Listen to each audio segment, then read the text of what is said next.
Good evening and welcome to the Sleepy Geographer. Tonight we're setting out on a calm journey together, drifting into the story of the oceans, those vast, mysterious waters that cover most of our world and yet still hold more secrets than answers. This is a place for slowing down, for letting the mind wander as steadily as the tide. Before we begin, I'd love to know, where in the world are you listening from tonight? It's always a quiet joy to imagine this video reaching distant shores, and if you enjoy these gentle explorations, a like and a subscribe would mean a great deal. To those of you already subscribed, thank you for being part of this calm little community. Now I do hope this video doesn't become so interesting that it keeps you wide awake, though if it does, at least you'll drift off with a head full of new and curious things. So as we start this story, ask yourself, what does it truly mean that our world is an ocean world? The oceans are not simply bodies of water, they are the defining feature of our planet. Seen from space, Earth wears a cloak of blue so deep and vast that it is unlike any other world we know. The seas cover more than 2/3 of the planet's surface, a great shimmering expanse that holds almost all of its water. Yet for all their immensity, the oceans are fragile, intricate systems that breathe life into every corner of the globe. They are restless, forever in motion. Tides surge and fall, pulled by the moon's steady hand. Currents sweep across entire hemispheres, carrying heat and salt like blood through veins. Storms rise from their surfaces, reshaping coastlines and memories alike. And beneath their waves lie hidden landscapes. Mountain chains taller than the Alps, trenches deeper than Everest is high, and plains stretching wider than continents. The oceans are also the memory keepers of Earth. They cradle the earliest traces of life, from microscopic whispers that once flickered in shallow seas to the dazzling explosion of creatures that filled ancient waters 500 million years ago. They have fed empires, carried explorers, and inspired myths of gods and monsters. Even now they regulate the climate, soften the seasons, and sustain billions of lives, both human and beyond. And yet, they remain largely unknown. Despite centuries of sailing, science, and satellites, the deep still resists our reach. We have mapped the surface of Mars in greater detail than the floor of our own oceans. There is wonder and a little humility in knowing how much still lies beyond our grasp. This is the journey we will take tonight, from the birth of the seas on a young and fiery Earth, to the tides and currents that shape our days, to the mysteries of the deep and the stories humanity has woven around them. The oceans have many tales, and we will follow them like a current, slow and unhurried, through time and across the world. So settle in. Let your thoughts drift like a boat carried by the tide and listen closely. The oceans are waiting to tell their story. 4.5 billion years ago, Earth was a place almost unrecognizable from the calm blue planet we know today. Instead of oceans stretching to the horizon, the surface was a violent and molten landscape, its skies thick with choking gases and constant firestorms of rock falling from space. It was a world in the process of being built, still gathering the materials that would one day make seas, mountains, and the fragile conditions for life. Water, the most ordinary of substances today, was at the time an alien visitor. The question of where Earth's water came from has puzzled scientists for generations. The answer, as it often is in nature, seems to be both simple and wonderfully complicated. Some of it was already locked inside the minerals of the young planet. As Earth formed, countless collisions welded smaller planetary fragments into a growing sphere, trapping volatile compounds deep within its interior. Among those compounds was hydrogen, waiting patiently to bond with oxygen. But water also came from the sky, delivered by a constant hail of comets and icy asteroids.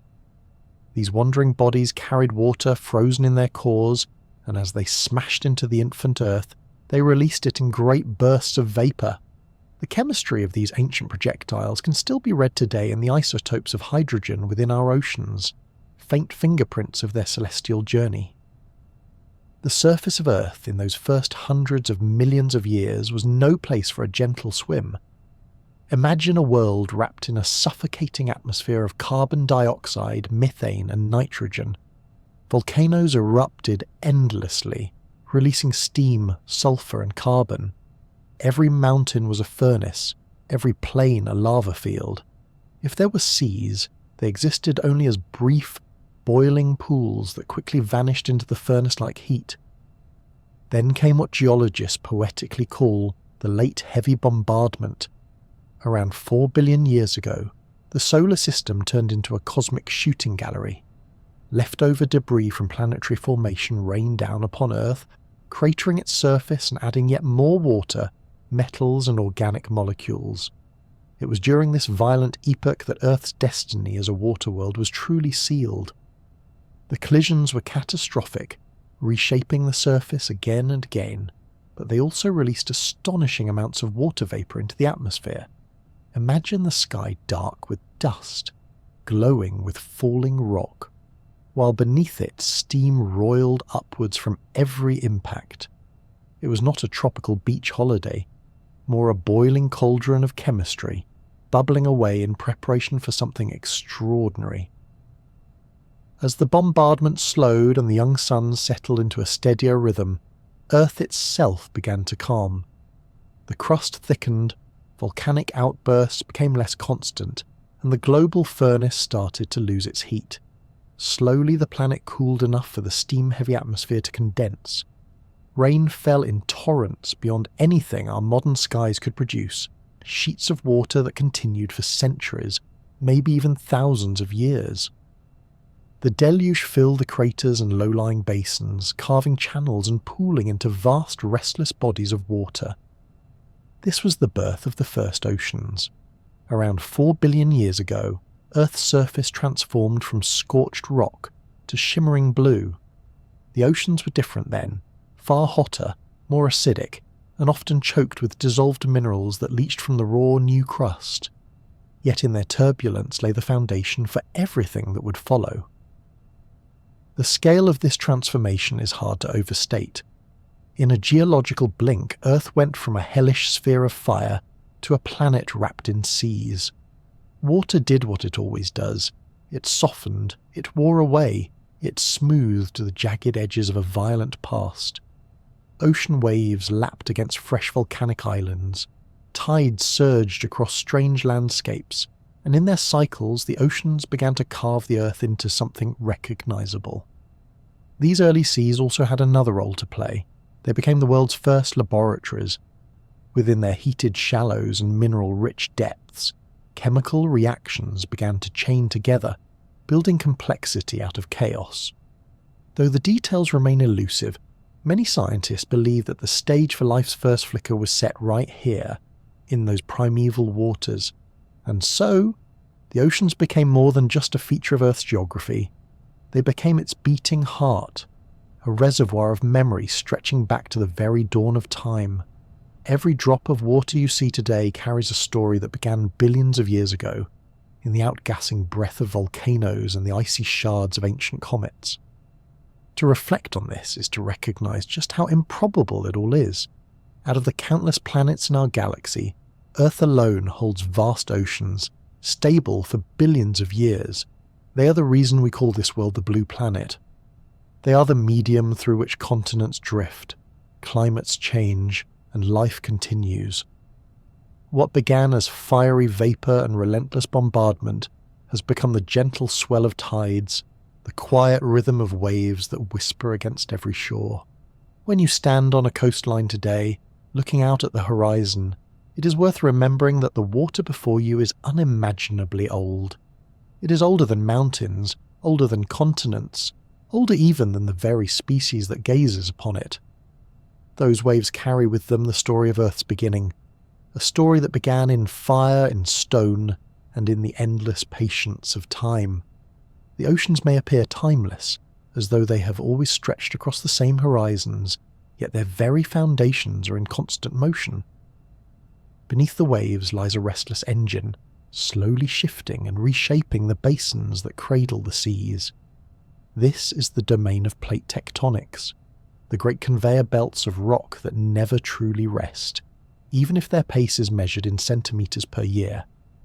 To imagine the oceans without plate tectonics is impossible, for it is this steady churning of Earth's crust that determines where the waters gather and how coastlines are drawn. Continents themselves drift like immense rafts, carried on the flowing mantle beneath. What looks solid beneath our feet is, in reality, part of a grand puzzle that is forever changing its shape. The idea that continents move was once dismissed as fantasy. Early in the 20th century, Alfred Wegener proposed that today's continents were once joined together in a supercontinent called Pangaea. At the time, many geologists scoffed at the suggestion.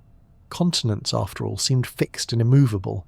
Yet as evidence mounted, matching fossils on distant shores, mirrored rock formations across oceans, and the unmistakable outlines of coastlines that looked like pieces of a jigsaw puzzle, Wegener's vision began to take hold. Today we know he was right, though the forces he imagined were only part of a much deeper and more complex story. The ocean floor itself holds the clearest record of this ceaseless motion. In the middle of the great ocean basins run chains of volcanic mountains called mid-ocean ridges. These ridges are not quiet landmarks, but living boundaries where a new crust is born. Magma rises from the mantle, hardening as it spreads outwards, pushing older crust away on either side. It is as if the Earth is slowly unzipping itself, with molten rock creating new seafloor in the gap. The Mid-Atlantic Ridge, for example, snakes down the centre of the Atlantic Ocean for more than 10,000 miles. Along its length, fresh basalt wells up, gradually forcing the Americas and Europe apart. If you have ever looked at a map and noticed how neatly South America seems to fit into the curve of Africa, it is because they were once joined, only to be separated by this expanding seam. The process is so gradual that you will not notice it at the beach tomorrow, yet given millions of years, oceans can open from nothing more than a rift valley into a vast expanse of water. Where crust is created, it must also be destroyed. At subduction zones, one plate slides beneath another, sinking back into the mantle where it is recycled. These are dramatic places, often marked by deep ocean trenches such as the Mariana or Peruchili trenches. They are also the sites of earthquakes and explosive volcanoes, stark reminders that the boundaries of the plates are places of extraordinary energy. Entire coastlines have been shaped by these slow but relentless collisions. The Pacific Ring of Fire, with its arcs of volcanoes and frequent quakes, is the most famous example of subduction's raw power. This cycle of creation and destruction is what keeps Earth's surface dynamic. Without it, the oceans would stagnate, continents would lock in place, and the planet itself would lose much of its geological vitality. Instead, our world is constantly renewed. The ocean floor may look ancient, but in truth it is surprisingly young. Most of it is less than 200 million years old, a blink in geological time, because older seafloor has already been swallowed into the mantle. Contrast that with the continents, whose rocks can be billions of years in age, and the difference becomes striking. Through the ages, this restless movement has given rise to entire cycles of superoceans. Long before the familiar Atlantic and Pacific, Earth was home to vast water bodies with names that sound almost mythical. Panthalassa, which surrounded the supercontinent Pangaea, the Tethys, an ocean whose remnants today survive as the Mediterranean, the Black, and the Caspian Seas. These vanished oceans remind us that what we see today is only one chapter in a much longer tale. Millions of years from now, the map of the seas will once again be unrecognizable as new basins open and old ones close. The Atlantic Ocean, which feels so permanent in our modern imagination, is in truth a relative newcomer. It began as a rift splitting apart Pangaea roughly 200 million years ago. Since then, it has been steadily widening. fed by the ceaseless birth of crust along the mid-Atlantic ridge. The Pacific, meanwhile, is shrinking as its floor plunges beneath surrounding continents. Someday, perhaps tens of millions of years hence, the Pacific may vanish entirely, leaving new continents and seas in its place. It is humbling to think of the oceans not as static features, but as transient expressions of deeper forces. The water may remain, but the containers that hold it are continually remade. Beneath every wave lies a landscape as dramatic as any on land, filled with ridges taller than the Rockies and trenches deeper than Everest is high. Hidden from sight, the ocean floor is a canvas painted by time and pressure, written in lava and folded in stone. Modern technology has given us glimpses of this hidden world. Sonar mapping has revealed the symmetrical patterns of magnetic stripes on either side of mid-ocean ridges, alternating bands of polarity that prove the seafloor is spreading, recording Earth's magnetic reversals like a tape running endlessly forward. Satellites now detect minute changes in the ocean's surface, hinting at the mountains and valleys concealed below.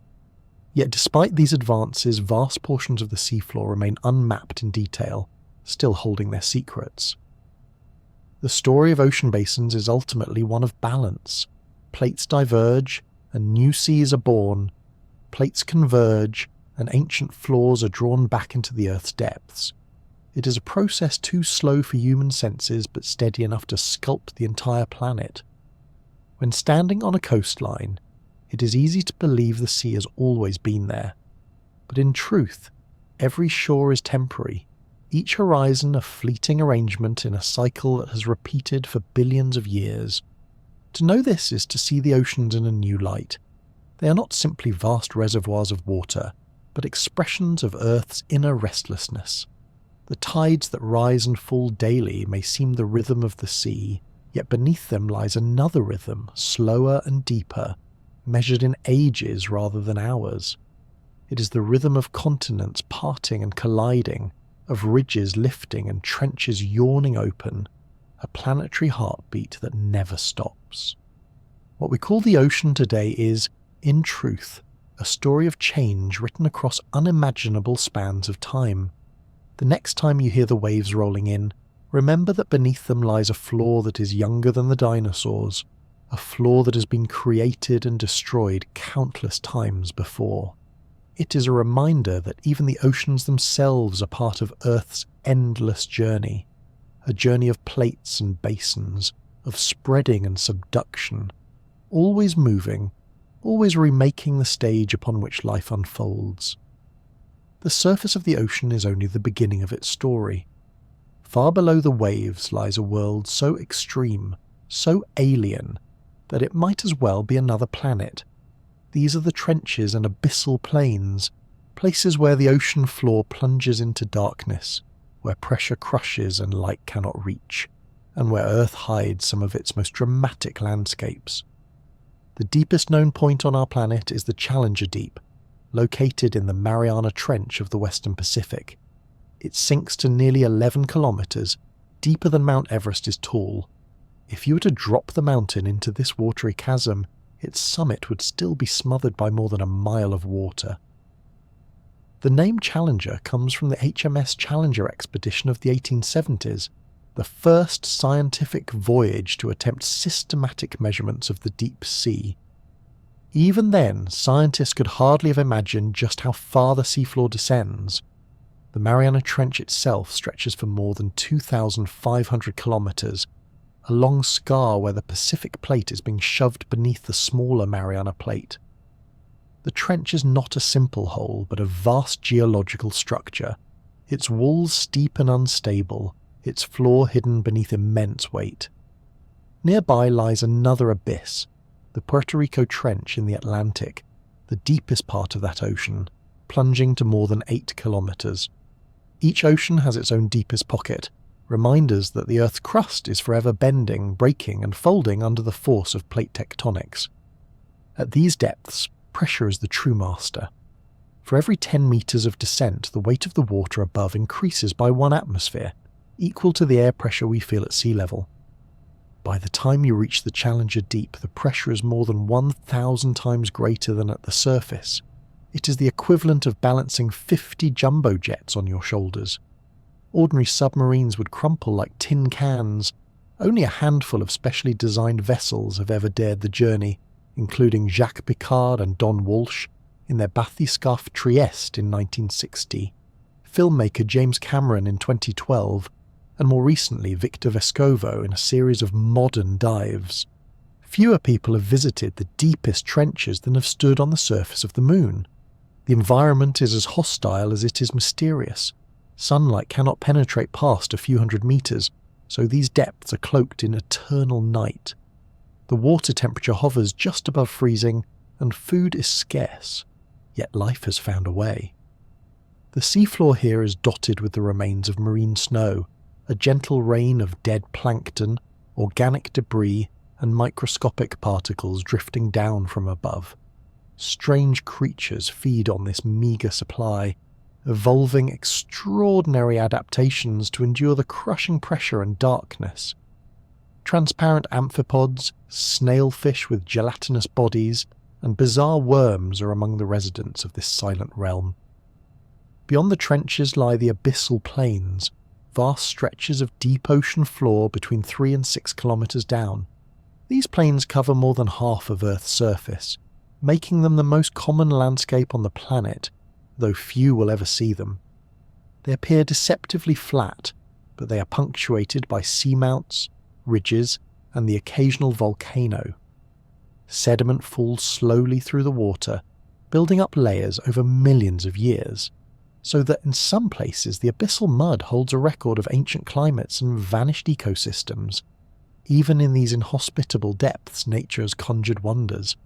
Hydrothermal vents discovered in the 1970s are perhaps the most remarkable.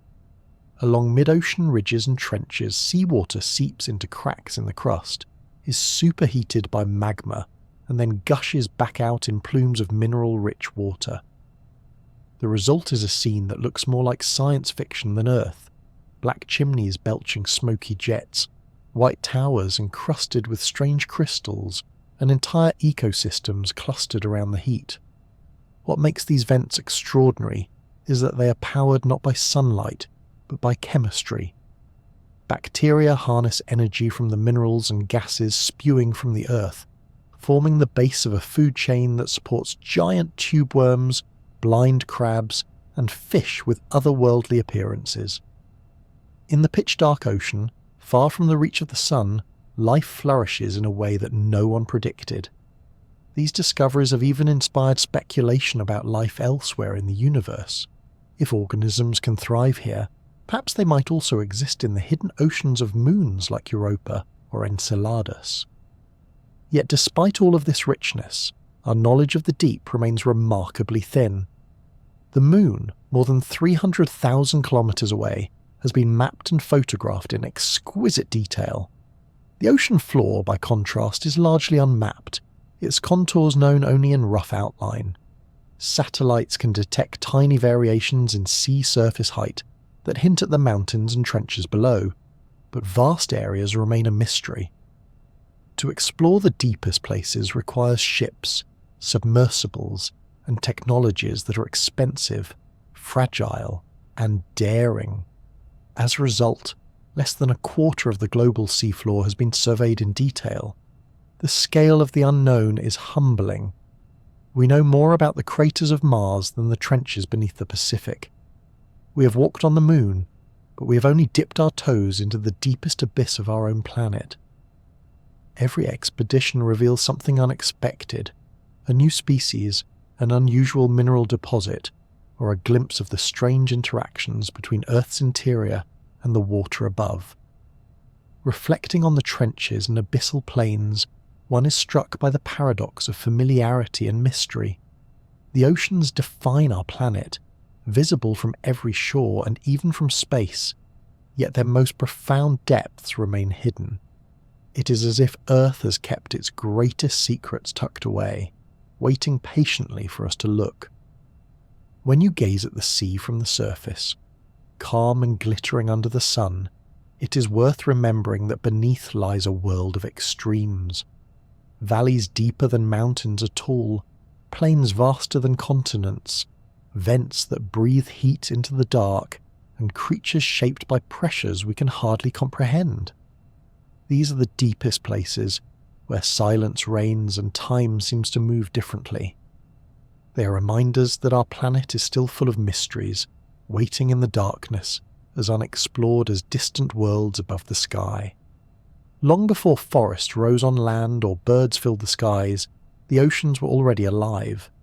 They were not just the backdrop for life's story, they were the stage upon which it began. In those early seas, chemistry turned into biology, and the first cells found a way to endure, divide, and eventually transform the planet itself. The earliest evidence of life comes from around 3.5 billion years ago, a time when Earth was still young and volatile. The sun was dimmer, the air was thick with volcanic gases, and yet in shallow coastal waters, tiny microbial communities were flourishing. These were simple organisms by today's standards, no plants, no animals, not even the complexity of a fungus, but their achievement was monumental. They had learned how to take the raw materials of their environment and use them to sustain themselves. One of the most fascinating relics of this ancient world can still be found today: stromatolites. These layered structures, built up by colonies of cyanobacteria, represent some of the earliest ecosystems on Earth. Picture thin mats of microbes growing in warm, shallow seas, trapping sediments and slowly building stony mounds over time. Each layer marks a cycle of life and growth, an ancient diary written in stone by creatures too small to see.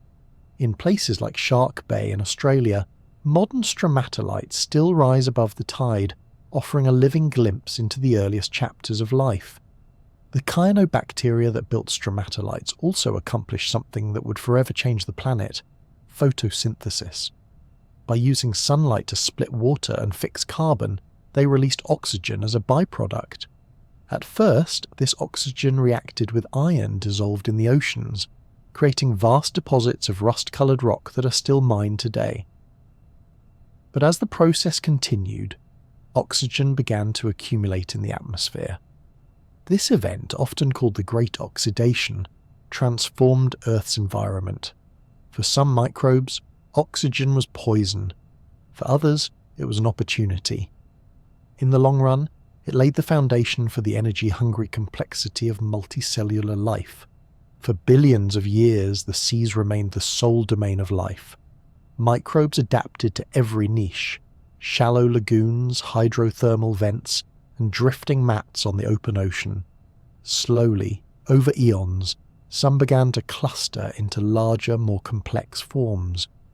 The fossil record tells us that sponges appeared more than 600 million years ago, filtering seawater through their simple bodies.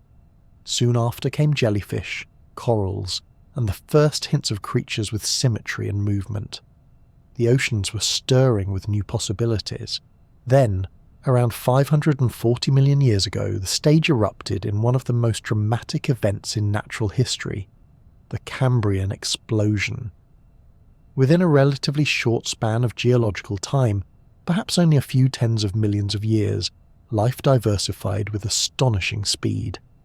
The seas filled with animals sporting shells, spines, eyes, and limbs. Predation appeared for the first time, driving an evolutionary arms race. Creatures dug into the seabed, swam through the water, or clung to reefs. Fossil sites like the Burgess Shale in Canada preserve this burst of creativity in remarkable detail, showing us bizarre and wonderful organisms that look both alien and strangely familiar. Trilobites, with their segmented bodies and faceted eyes, scuttled across the seafloor in countless numbers. In fact, if you think the ocean is busy today, you should have seen it 500 million years ago. Trilobites everywhere, as common then as crabs are now. Alongside them swam early arthropods, worms, and creatures that defy neat classification. Some had grasping claws like a science fiction monster.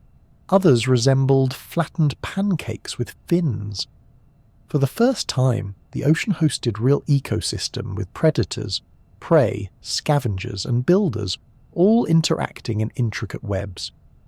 This explosion of diversity was fueled in part by oxygen. With more of it available in the atmosphere and dissolved in seawater, animals could grow larger and support more complex body plans. Hard shells also began to appear, providing protection and creating the first true fossils. The oceans, once dominated by soft-bodied forms, now rang with the crunch and scrape of shells and teeth. The Cambrian seas were also a time of experimentation.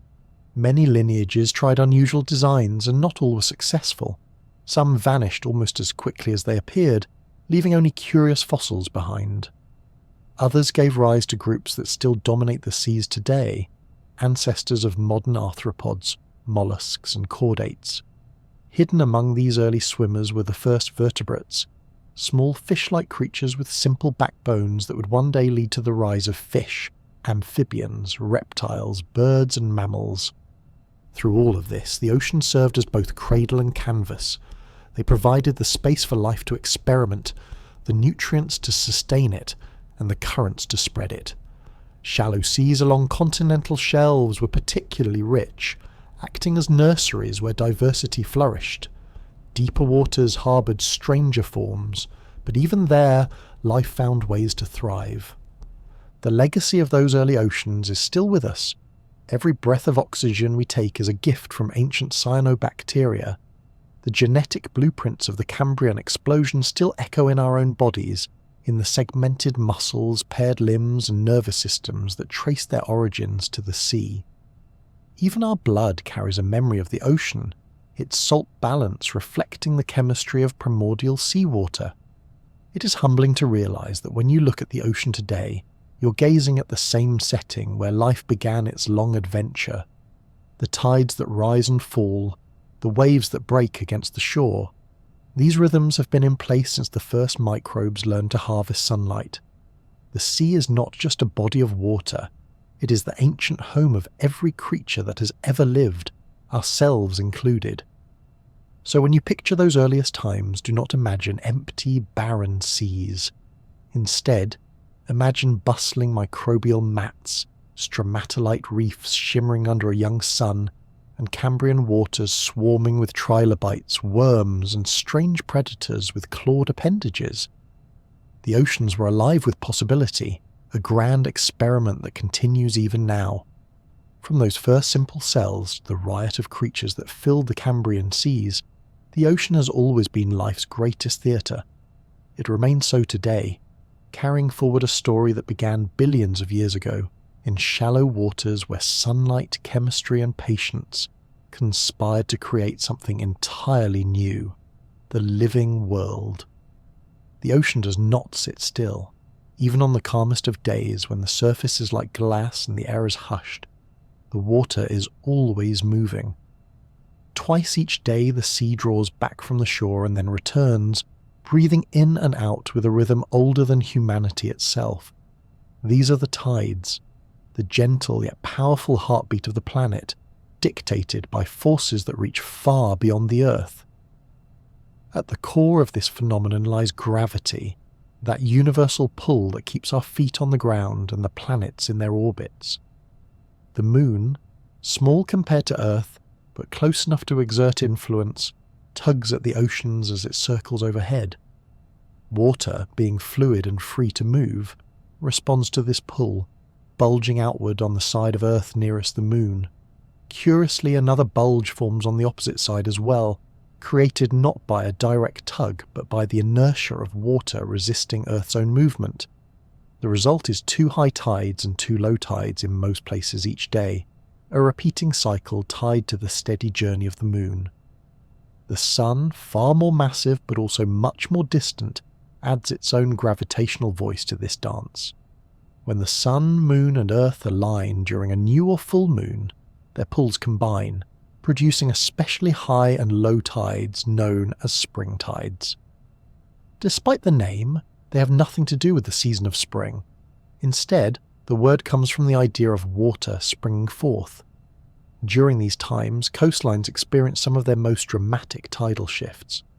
By contrast, When the sun and moon form a right angle relative to Earth, their pulls partially cancel out, creating gentler neap tides. These ebb and flow with less drama, but they are just as much a part of the ocean's steady breathing. For as long as humans have lived along coasts, tides have shaped daily existence. Ancient communities learned quickly that timing the tides could mean the difference between a safe journey and disaster. Fishermen knew when to set out and when to return, while sailors relied on tidal currents to help carry them through narrow straits. In many parts of the world, tide tables became as important as calendars. Even today, ports and shipping routes depend on precise knowledge of tidal patterns. Modern science can predict them years in advance, but the principle is the same. To live by the sea is to live by its rhythm. Nature too has woven itself around the tides. On rocky shores, entire ecosystems rise and fall with the water. Barnacles and mussels cling to stones, closing tightly when the tide retreats and opening when waves return with food. Crabs scuttle between pools, waiting for the right moment to forage. Seaweeds anchor themselves where they will be submerged long enough to thrive, but exposed enough to capture sunlight.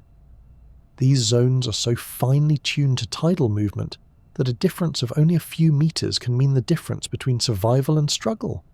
Some species have evolved to follow the tides with uncanny precision. The Grunion fish of California, for example, comes ashore only during the higher spring tides, laying its eggs in the damp sand.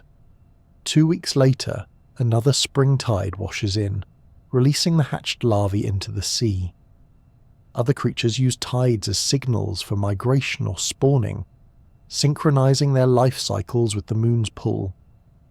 In this way, the tides are not just movements of water, but movements of time, guiding the rhythms of countless organisms. Beyond biology, the tides leave their mark on landscapes. Estuaries, where rivers meet the sea, are shaped daily by the ebb and flow, creating mudflats and salt marshes rich with life. Tidal currents carve channels, deposit sediments, and influence where human settlements can safely stand. In some places, tidal ranges are astonishing. The Bay of Fundy in Canada, for instance, sees water levels rise and fall by as much as 16 meters, the highest tidal difference in the world. Imagine a ship floating serenely at one moment and then resting on bare ground only a few hours later.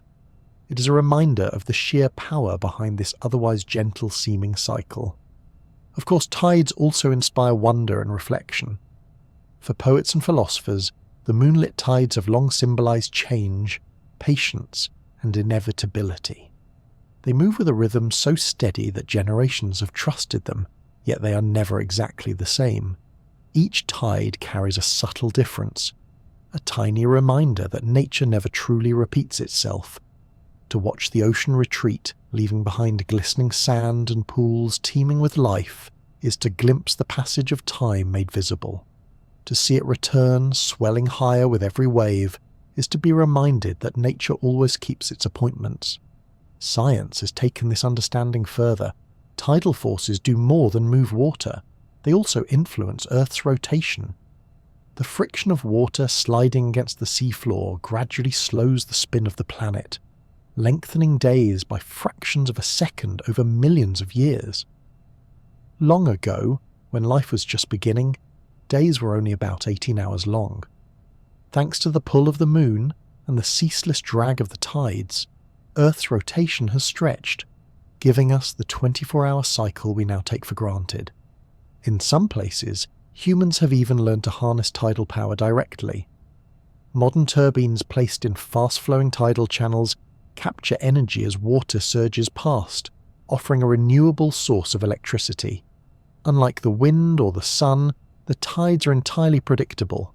They may be ancient, but they can still power the technologies of the present. Yet even with all their utility, tides retain their air of mystery. They connect us to forces far beyond Earth, linking the movement of water at our feet to the distant gravity of the sun and moon.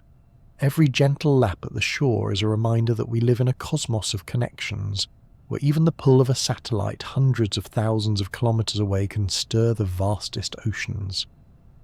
To sit by the sea and watch the water rise and fall is to witness one of the most enduring rhythms of the natural world. Long before humans walked the earth, tides were sweeping across newborn shores. Long after we are gone, they will continue, steady and sure, an ancient breath that never ceases. In their constancy, there is comfort. The tides remind us that, while so much on land changes swiftly, the ocean keeps its time with patience, guided by celestial hands.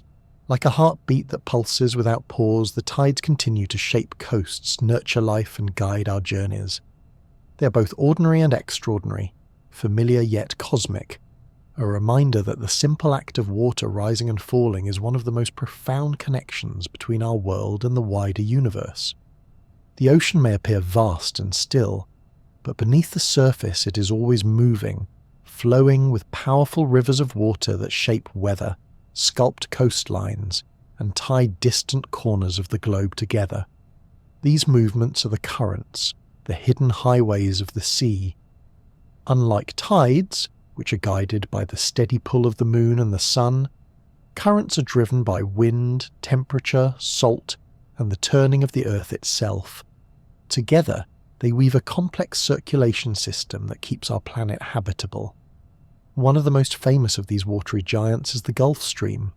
Flowing northward from the Gulf of Mexico, it snakes along the eastern coast of the United States before veering across the Atlantic toward Europe. Warm, swift, and immense, the Gulf Stream moves more water than all the world's rivers combined. Its influence is profound. Without it, much of northern Europe would be locked in icy winters far harsher than what people know today. Instead, cities like London and Paris enjoy relatively mild climates, thanks to tropical warmth carried thousands of kilometers by this current. Across the Pacific, another great current surges, the Kuroshio. Its name means black stream in Japanese, a nod to its deep, dark waters. Like the Gulf Stream, it carries warm tropical water northward, sweeping along the coasts of Taiwan and Japan. It is fast, narrow, and powerful, often compared to a marine jet stream. Sailors through history have both feared and relied upon it, as it could either speed a journey or sweep ships wildly off course. Even today, it remains vital for fisheries and weather patterns across East Asia. Then there is the mightiest of them all, the Antarctic Circumpolar Current. Unlike other currents that are hemmed in by continents, this one encircles the globe unbroken, racing eastward around Antarctica. It is the only current to travel completely around the Earth, linking the Atlantic, Pacific, and Indian Oceans in a single, continuous flow. It acts as a thermal barrier, keeping the icy waters of the Antarctic largely isolated from warmer northern seas. This circulation not only regulates global climate, but also helps control the exchange of carbon dioxide between the ocean and the atmosphere. In a sense, it is one of Earth's most important regulators, a silent guardian of climate stability. Currents do not exist in isolation. They are part of a planetary circulation system sometimes called the global conveyor belt. This system is driven by differences in temperature and salinity, what scientists call thermohaline circulation. In high latitudes, cold water grows dense as it cools and becomes saltier through the formation of sea ice.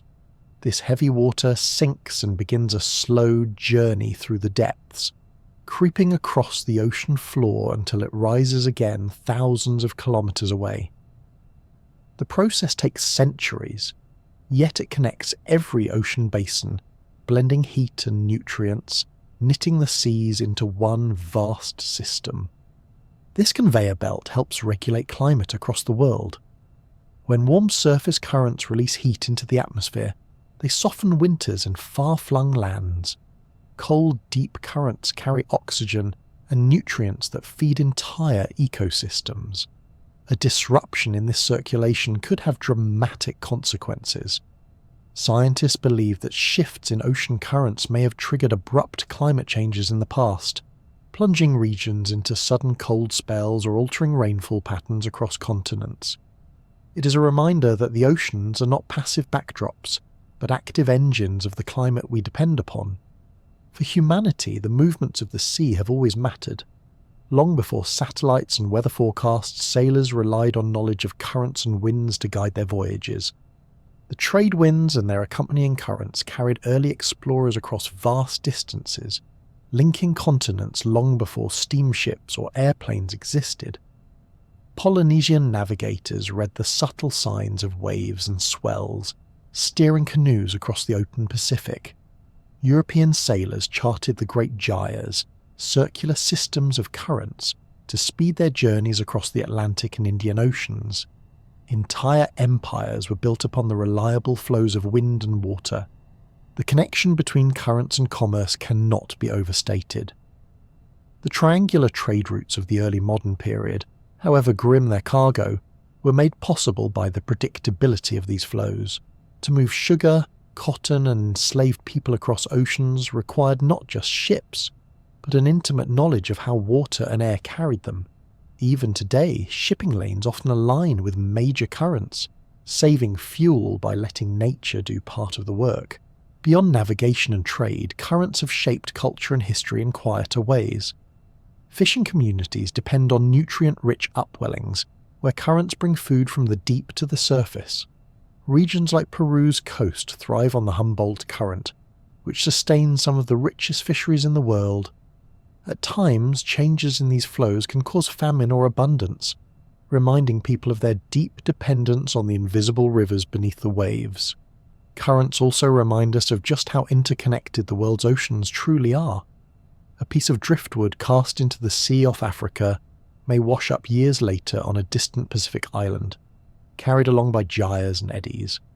Bottles, buoys, and sadly even plastics circle the globe in similar ways, proof that the ocean's circulation links all shores.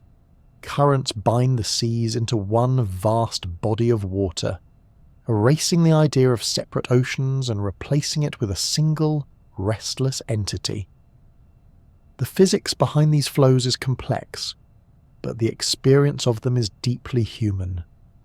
To stand on the shore and feel a warm current lapping your feet is to touch water that began its journey half a world away. To sail with a steady following wind is to ride a pathway carved not by roads but by nature's own hand. Despite centuries of study, currents continue to surprise. Satellites reveal swirling eddies hundreds of kilometers wide that spin off the main flows, transporting heat and life into unexpected regions.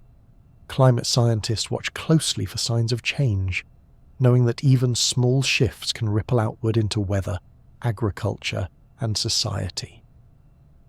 There is a quiet poetry in the thought that invisible rivers run through the ocean, carrying warmth, life, and memory across the planet. They are ancient, yet they move with every gust of wind and every change of season. They are unseen, yet they shape the lives of billions. The ocean's currents are not simply flows of water, they are the circulatory system of Earth, pulsing with energy and connection. They remind us that the sea is alive with motion, always breathing, always moving, always carrying the past into the present and the present into the future. The coastline is the meeting place of two worlds. Here the solidity of land meets the restlessness of the sea, and neither side ever truly wins. The line may look fixed on a map, but in reality it is in constant motion, sculpted daily by tides, storms, and the slow persistence of waves. To walk along a beach or stand atop a cliff is to stand on a frontier that is forever changing, a boundary that resists permanence. Beaches are perhaps the most familiar face of the coastline. They seem simple at first glance, stretches of sand or shingle where waves break and retreat, yet they are dynamic systems, endlessly shifting with the winds and seasons. A beach is not a stable structure, but a collection of grains in motion, pushed up by waves, pulled down by undertows, carried along the shore by longshore drift. One storm can strip away sand, leaving rocks exposed, while another can deposit new layers overnight. To think of a beach as permanent is a mistake. It is a landscape drawn and redrawn with every tide. Cliffs tell a different story, one of resistance and collapse. Towering faces of rock stand against the sea, Yet even the hardest stone eventually yields to the persistence of waves. The white chalk cliffs of Dover, the basalt walls of Ireland's Giant's Causeway, and the rugged granite of Big Sur in California all testify to the ceaseless work of erosion. Waves pound at their bases, carving caves that grow into arches, arches that crumble into stacks, and stacks that eventually fall into the sea. It is a slow drama played out over centuries, but also one that can shift in a single violent storm. Between the beaches and cliffs lie estuaries, those wide, sheltered mouths where rivers meet the ocean. Estuaries are nurseries of life, brimming with nutrients carried downstream and mixed by the tides. Salt marshes, mud flats and mangroves flourish here, creating some of the richest habitats on Earth. Birds flock in their thousands to feed, fish spawn in the brackish waters, and communities of people have long relied on estuaries as safe harbours and fertile grounds. The Thames in London, the Hudson in New York, the Ganges in India, all flow into great estuaries that have nurtured trade, settlement and culture. Deltas tell yet another tale. Formed when rivers deposit their sediment faster than the sea can carry it away, they create sprawling networks of channels and islands. The Nile Delta, shaped by thousands of years of flood and silt, was the cradle of Egyptian civilization. The Mississippi Delta, with its tangled bayous, has given rise to unique cultures and ecosystems. The Ganges-Brahmaputra Delta, the largest in the world, supports hundreds of millions of people. Deltas are both gifts and challenges, fertile lands for farming, yet fragile and vulnerable to rising seas. All of these coastal forms, beaches, cliffs, estuaries and deltas, exist in delicate balance with the forces that shape them. Waves arrive endlessly, their energy eroding one place and building another.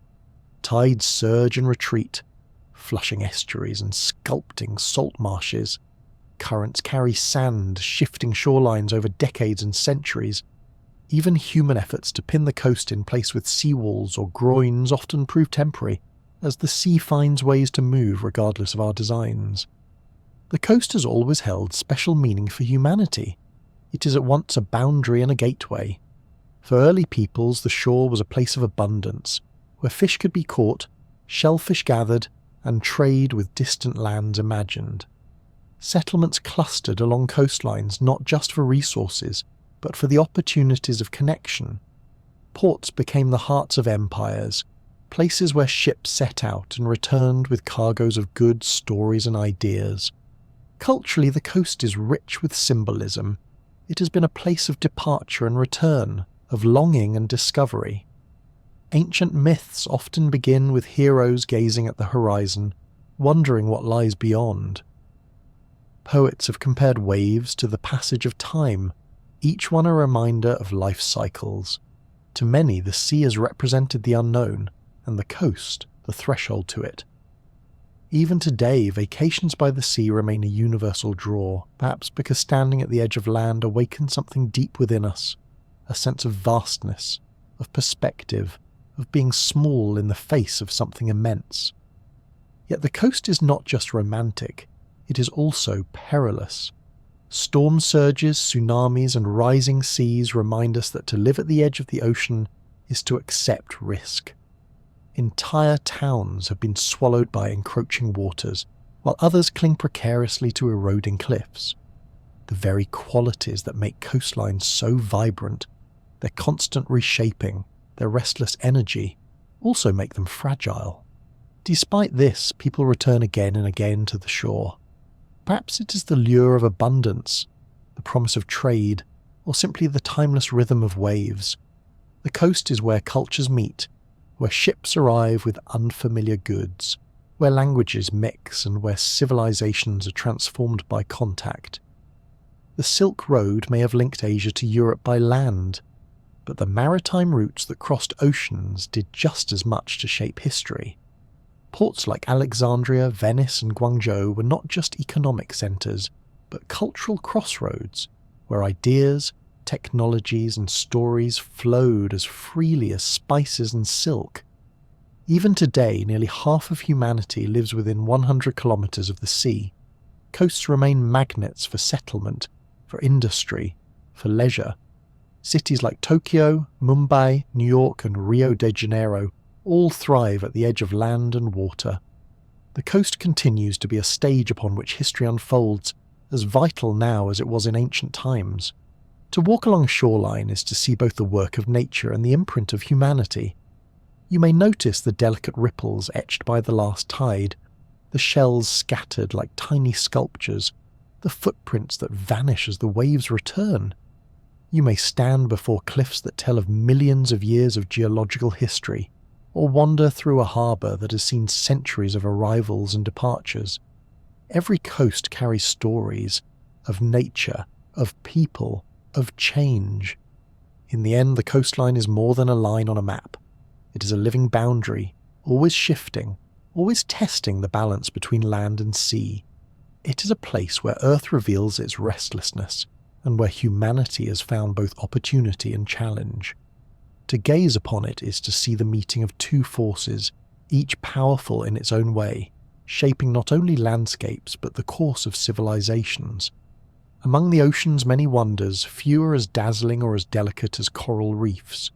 They are sometimes called the rainforests of the sea, and for good reason. Bursting with colour, teeming with life, and supporting ecosystems of staggering complexity, reefs are among the most biodiverse habitats on Earth. Yet for all their beauty, they are also astonishingly fragile, living right on the edge of what is possible in nature.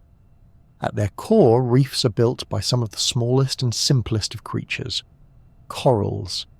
Despite their rocky appearance, corals are not plants or stones, but colonies of tiny animals known as polyps. Each polyp is little more than a soft-bodied cylinder crowned with tentacles, yet together they work wonders. They secrete calcium carbonate, building hard skeletons that form the foundation of the reef. Over time, as generations live and die, their skeletons pile up, creating immense structures that can stretch for hundreds of kilometres. It is slow work. Many reefs grow only a few centimetres per year, but given centuries and millennia, the result is one of the most spectacular landscapes on the planet. Corals could not accomplish this feat alone. They owe much of their success to a microscopic partner, symbiotic algae called zooxanthellae. These algae live inside the coral's tissues, photosynthesizing in the sunlight and sharing the nutrients they produce with their hosts. In exchange, the algae gain protection and access to the coral's waste products, which serve as fertilizer. This partnership is so efficient that it allows reefs to flourish, even in waters that are otherwise nutrient poor. The corals, fed by sunlight and algae, build vast limestone fortresses in places where most other life would struggle. The result is a habitat that supports a bewildering variety of organisms. Fish dart among the corals in every imaginable colour and shape, from tiny damselfish to large groupers and reef sharks. Crustaceans, mollusks, sponges and countless invertebrates make their homes in the crevices. Sea turtles glide by, parrotfish crunch at the coral, and octopuses hide in the nooks, changing colour to blend into the background. A single reef can host thousands of species, many of them found nowhere else in the world. The interactions are intricate. Some fish clean parasites off others, some form hunting alliances across species, and some rely entirely on the reef for every stage of their life cycle. The Great Barrier Reef is the most famous example, sprawling along Australia's northeastern coast for more than 2,000 kilometres. It is so vast it can be seen from space, a living structure larger than many countries, but it is not alone. Reefs encircle islands throughout the Pacific, from the atolls of the Maldives to the coral gardens of Fiji. The Red Sea harbours reefs of striking diversity, while the Caribbean hosts a chain of reefs that sustain both wildlife and local communities. Each reef is unique, shaped by its history, its waters, and the species that inhabit it. These ecosystems are not just breathtakingly beautiful, they are also invaluable. They provide food for hundreds of millions of people, support fisheries worth billions of dollars, and protect coastlines by absorbing the force of waves. They are sources of new medicines as scientists study the compounds produced by reef organisms for potential use in treating diseases. And beyond the practical, they offer something less tangible, but no less important: wonder. To dive into a reef is to enter a kaleidoscope of life, a place so vibrant that it feels almost unreal. Yet reefs live on the edge of survival. They require clear, warm, shallow waters with just the right temperature range. A few degrees too hot, and corals expel their algae partners, turning ghostly white in a process known as bleaching. Prolonged bleaching can kill entire colonies. Rising ocean temperatures caused by climate change have already led to mass bleaching events across the globe, including devastating losses in the Great Barrier Reef. Pollution, overfishing and sedimentation add further stress, while ocean acidification, caused by increased carbon dioxide dissolving into seawater, weakens the ability of corals to build their skeletons. Despite these challenges, reefs have shown resilience in the past. They have survived ice ages, sea level changes, and natural disasters. Given time and protection, many can recover, though often in new forms. Conservation efforts, from marine protected areas to reef restoration projects, aim to give them that chance. Scientists are experimenting with coral nurseries, selective breeding of heat-resistant corals, and even artificial structures to encourage regrowth. Communities are learning that protecting reefs is not only an environmental duty, but an economic necessity. The fragility of coral reefs is part of what makes them so precious. They remind us that beauty in nature often comes with vulnerability, that the most intricate systems can also be the most easily undone. To stand on a shore and know that just beneath the waves lies a city of coral, alive with the movement of fish and the flicker of sunlight, is to recognize how extraordinary our planet truly is. Coral reefs also invite reflection on time. The polyps that build them are tiny, their lives measured in days, yet together they construct monuments that endure for millennia. They are an example of how cooperation and patience in nature can create something far greater than the sum of its parts. The reef is both ancient and immediate, both vast and composed of the smallest of creatures. There is a gentle humour too in the contrast between the grandeur of reefs and the modesty of their builders. The Great Barrier Reef may be larger than Italy, yet it is the handiwork of animals no bigger than a grain of rice. These unassuming architects have, without intention, created some of the most remarkable structures on Earth. To reflect on coral reefs is to be reminded of both wonder and responsibility. They are jewels of the ocean, dazzling in their complexity, yet fragile enough to vanish within a generation if neglected. Protecting them is not only about preserving beauty, but about safeguarding the foundation of ecosystems, cultures, and livelihoods. When you think of coral reefs, imagine not only the vibrant colours and darting fish, but also the quiet persistence of billions of tiny creatures working in harmony. Picture the balance of life they sustain, the protection they offer to coasts, and the inspiration they give to anyone fortunate enough to witness them. They are, in every sense, rainforests beneath the waves, intricate, vital, and irreplaceable. The open ocean is the largest habitat on Earth, stretching across more than 70% of the planet's surface, yet it is often described as a desert. At first, this may sound contradictory. How can a realm of endless water be compared to a barren wasteland? The answer lies in its scale and its sparseness. Food is patchy, landmarks are non-existent, and distances are almost unimaginable. To journey across the open sea is to confront both the immensity of the world and the smallness of oneself. Scientists divide this vast space into zones, each with its own character. The epipelagic zone, often called the sunlight zone, extends down about 200 meters. Here, sunlight penetrates the water, fueling photosynthesis and driving the growth of phytoplankton. These microscopic drifters are the foundation of oceanic food webs, tiny plants that feed tiny animals, which in turn sustain fish, whales, and seabirds. The epipelagic may look empty, but it is bustling with life, from shoals of sardines shimmering like liquid silver to dolphins slicing through waves. Beneath lies the mesopelagic, the twilight zone stretching from 200 to about 1,000 meters. Sunlight fades here to a dim gloom, too weak for photosynthesis but not yet fully dark. It is a world of silhouettes and shadows, inhabited by creatures adapted to ambiguity. Lanternfish, which glow with bioluminescent organs, are among the most numerous vertebrates on the planet, yet you will rarely see them at the surface. Squid dart through the half-light, while strange gelatinous forms drift like living lanterns. Many of the inhabitants of the Twilight Zone participate in the largest migration on Earth, a nightly ascent toward the surface to feed, followed by a retreat into darkness at dawn. Billions upon billions of animals make this journey each day, a hidden movement that dwarfs even the migrations of wildebeest or monarch butterflies. Descending deeper still brings you to the bathypelagic zone, often called the midnight zone. Sunlight never reaches here. Pressures mount, temperatures plummet, and darkness is absolute.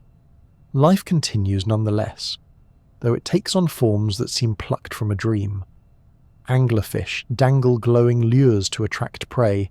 Gulper eels open mouths as wide as their bodies, and translucent creatures drift like apparitions. Food is scarce, delivered in the form of marine snow, the slow drizzle of organic matter falling from above. In this endless night, survival depends on patience and ingenuity. Though these zones define depth, they also highlight just how little humans truly know about the open ocean. Vast stretches remain unobserved, their inhabitants glimpsed only when dragged up in nets or captured by the occasional deep-sea camera. It is a reminder that the Great Blue Desert is not only enormous but mysterious, a frontier still largely unexplored despite centuries of maritime history. Plankton, both plant-like phytoplankton and animal-like zooplankton, are the unassuming heroes of the open ocean. Invisible to the casual eye, they form the base of food chains and generate much of the oxygen in our atmosphere. A single breath you take owes thanks to the photosynthetic work of plankton drifting far out at sea. Tiny as they are, they sustain whales, fish, and indirectly all who rely on the ocean for food. They remind us that productivity can come in the smallest of packages, even in a realm often perceived as empty. For larger animals, the open ocean is a place of astonishing migrations. Leatherback turtles cross entire ocean basins following jellyfish swarms. Humpback whales sing as they journey from polar feeding grounds to tropical breeding lagoons. Albatrosses, with wingspans stretching over 3 meters, glide for thousands of kilometers without rest, barely touching land from year to year. These creatures make the desert bloom with movement, tracing invisible highways that humans are only beginning to map. Yet for all its life, the open ocean can feel overwhelmingly empty. Imagine sailing across it in the days before engines and GPS, when weeks passed without sight of land, when the horizon was a perfect circle of sky and water. For many, this emptiness was terrifying, a reminder of isolation and vulnerability. Even today, passengers on ships or planes crossing the Pacific or Atlantic sometimes describe the eerie sensation of knowing that for hours there is nothing but water in every direction. The psychological effect of such vastness is profound. It humbles, unsettles, and inspires in equal measure. The comparison to a desert is apt not just because of the sparseness of resources, but also because of its capacity to overwhelm the senses. In deserts of sand, the horizon stretches endlessly, offering little guidance. In the open ocean, it is much the same. Navigation once depended on stars, winds, and currents, demanding extraordinary skill from early mariners. To be lost at sea was to be lost in the most literal sense, surrounded by water yet without sustenance. Despite these challenges, humans have always been drawn to cross the great blue expanses. Trade, exploration, migration, and curiosity have all pushed us into the open sea. The Polynesians, with their double-hulled canoes, cross thousands of kilometres guided by swells, bird flights, and the faint glow of distant islands. European explorers later set out into the Atlantic, uncertain of what they would find.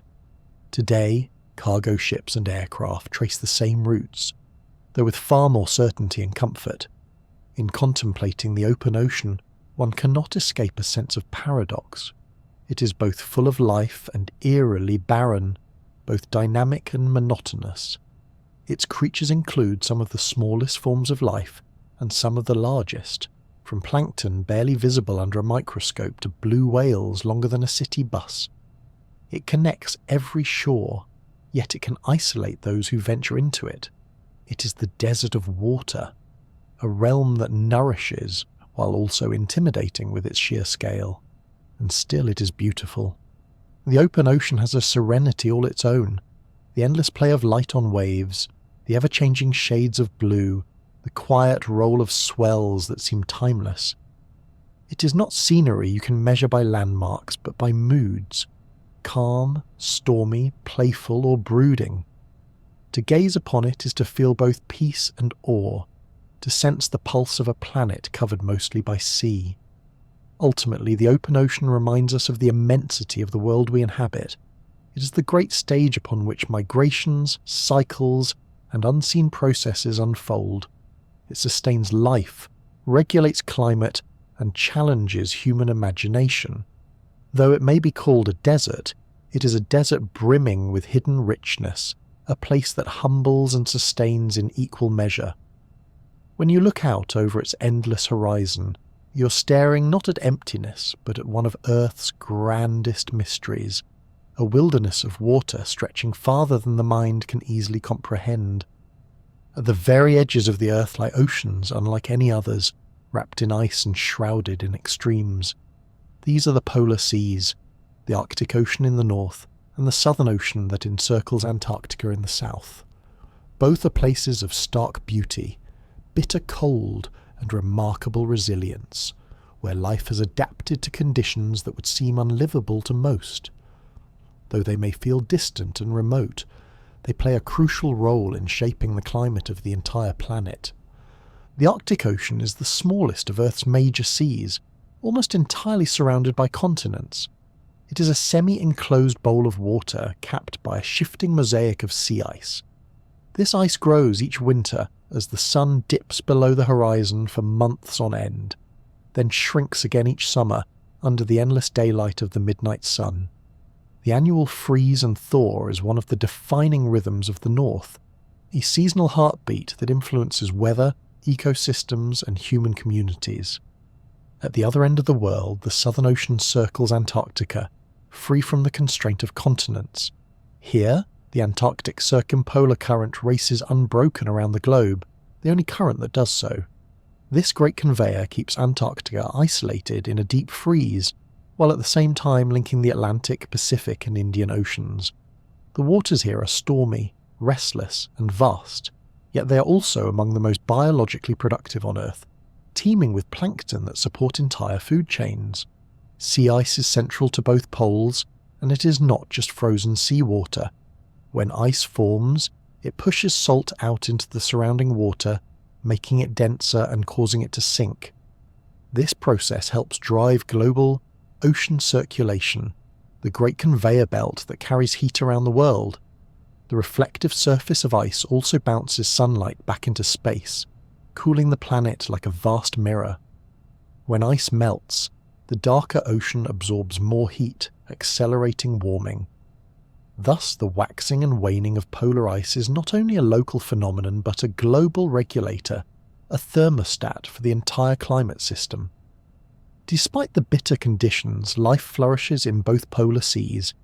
Underneath the ice in the Arctic, algae cling to the underside, forming the base of a food web that includes krill, fish, seals, and polar bears. Narwhals glide through icy channels with their long tusks, while beluga whales chatter in social groups. Migratory birds travel thousands of kilometers to breed in the brief, frantic summer.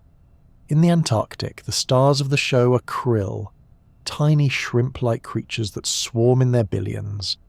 These swarms feed penguins, seals, whales, and seabirds, forming one of the richest ecosystems on the planet. Penguins in particular thrive in the Southern Ocean, comical on land but superb swimmers at sea.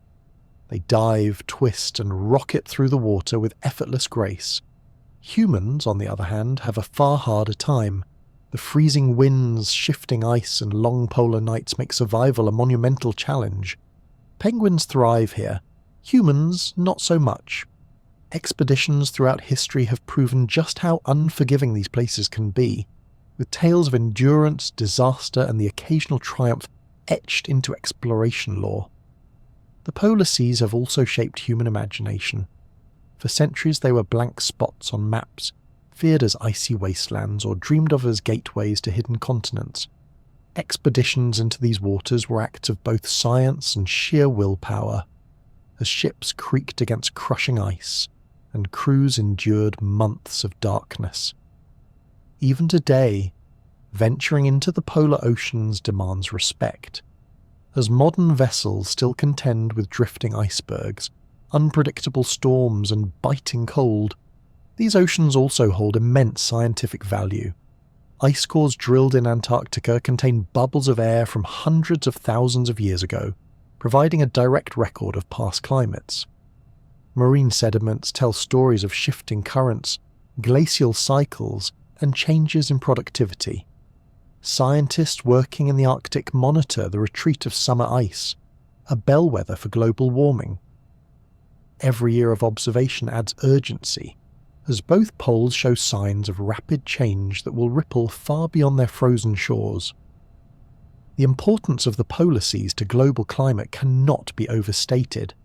By storing cold water and circulating heat, they help balance the temperature differences between equator and pole. They act as carbon sinks, absorbing vast amounts of carbon dioxide from the atmosphere. Yet they are also sensitive indicators of change. The loss of Arctic sea ice, the thinning of Antarctic shelves, and the shifts in ecosystems all point to a planet in transition. For all their harshness, there is a strange peace in these places. The stillness of a frozen bay, the endless expanse of white merging with the horizon, the distant calls of seabirds echoing across the ice, all remind us that the Earth is capable of both ferocity and serenity. Standing at the edge of the polar sea, one feels the scale of the planet more acutely than almost anywhere else. These extremes, these margins of habitability, are not just curiosities at the far ends of the map. They are integral to the balance of the whole Earth system. The polar seas remind us that the planet is interconnected, that what happens in the ice influences the tropics, and that choices made in cities far from the poles can echo back in the form of melting glaciers and shifting ecosystems. To think of the polar oceans is to think of resilience and fragility side by side. They endure storms of unimaginable power, yet a few degrees of warming can unravel their balance. They support some of the richest wildlife spectacles on Earth, yet their survival depends on forces beyond their control. They are beautiful in their starkness, humbling in their scale, and vital in their role as guardians of Earth's climate. Though few will ever set foot on their shores or sail through their icy waters, the polar seas touch all of us. Every breath of air, every stable season, every shift in climate is influenced in part by the frozen north and south. To imagine the world without them is to imagine a planet unrecognizable from the one we call home. And so, even from afar, we remain bound to the Arctic and the Southern Ocean, two extremes that anchor the rhythms of the Earth. For as long as humans have gazed upon the horizon, the ocean has been more than water. It has been mystery, power, and story. Its vastness has inspired awe, its tempests have sown fear, and its bounty has been both blessing and curse. No wonder then that across cultures and centuries, the sea has been woven into myth and imagination, personified in gods, feared as the dwelling place of monsters, and celebrated in songs and literature. In the ancient Mediterranean, the Greeks honoured Poseidon, brother of Zeus and Hades as lord of the seas. With his trident he could calm waters or raise storms at will, a figure both generous and capricious. Sailors prayed to him for safe passage, offering sacrifices before venturing across open waters. The Romans adopted him as Neptune, keeping much of the same imagery. A reminder that the ocean was never simply a physical realm, but a divine one, ruled by powers beyond human control. In the Hebrew Bible, the ocean is home to Leviathan, a monstrous sea serpent embodying chaos itself. To defeat Leviathan was to impose order upon the wild, to prove that the unpredictable depths could be subdued by divine will. Similar themes appear elsewhere. In Mesopotamian myth, the goddess Tiamat represented the primordial saltwater, a dragon-like being who had to be overcome for the world to be created. The sea, in these stories, was not just a place but a cosmic force, symbolizing both origin and danger. Far across the world, Polynesian traditions gave the ocean a different voice. For island peoples surrounded by water, the sea was not only a source of fear but a highway of life. The hero Maui, common to many Polynesian cultures, is said to have fished up islands from the depths with his magical hook, giving shape to the archipelagos scattered across the Pacific. Here the sea is not simply an adversary, but a partner, a vast space that both challenges and provides. Norse mythology tells of Jörmungandr, the world serpent so large that it encircles the earth and bites its own tail. Lurking in the deep, it was fated to rise during Ragnarok, thrashing and spewing poison to signal the end of the world.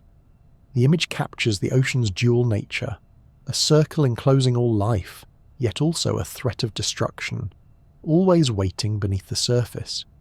Beyond deities and monsters, the sea has also inspired countless human-made tales. Sailors spoke of krakens, colossal tentacled beasts capable of dragging entire ships into the depths. In the age of exploration, reports of mermaids spread across Europe, often born from glimpses of manatees or dugongs glimpsed at a distance. To a weary sailor, a pale figure rising from the waves might well have seemed otherworldly. These myths were more than entertainment. They were ways of giving shape to the unknown, explanations for the uncharted, and reflections of the deep unease that open water often provokes.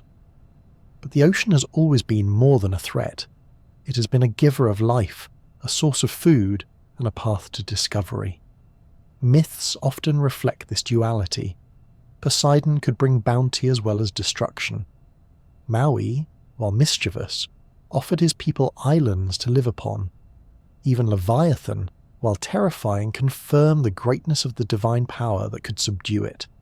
To live near the sea was to understand that it could feed you one day and claim you the next, and so it was natural to weave both gratitude and fear into its stories. The sea also found its way into poetry and literature as a symbol of emotion and imagination. In Homer's epics, the ocean is a restless backdrop, where Odysseus wanders for years, tossed by storms and divine whim. Shakespeare wrote of the deep and dark blue ocean as a place of both beauty and sorrow. In Coleridge's Rime of the Ancient Mariner, the endless sea becomes a mirror of guilt and penance, a place where isolation and wonder intermingle. Writers across cultures have used the ocean as metaphor for freedom, for longing, for eternity, or for the unknown. Even today, the ocean persists in literature as a canvas for human feeling. It can stand for adventure, as in tales of exploration or pirate yarns. It can represent loss, as in stories of shipwrecks and disappearances. It can be a symbol of connection, binding continents and cultures together.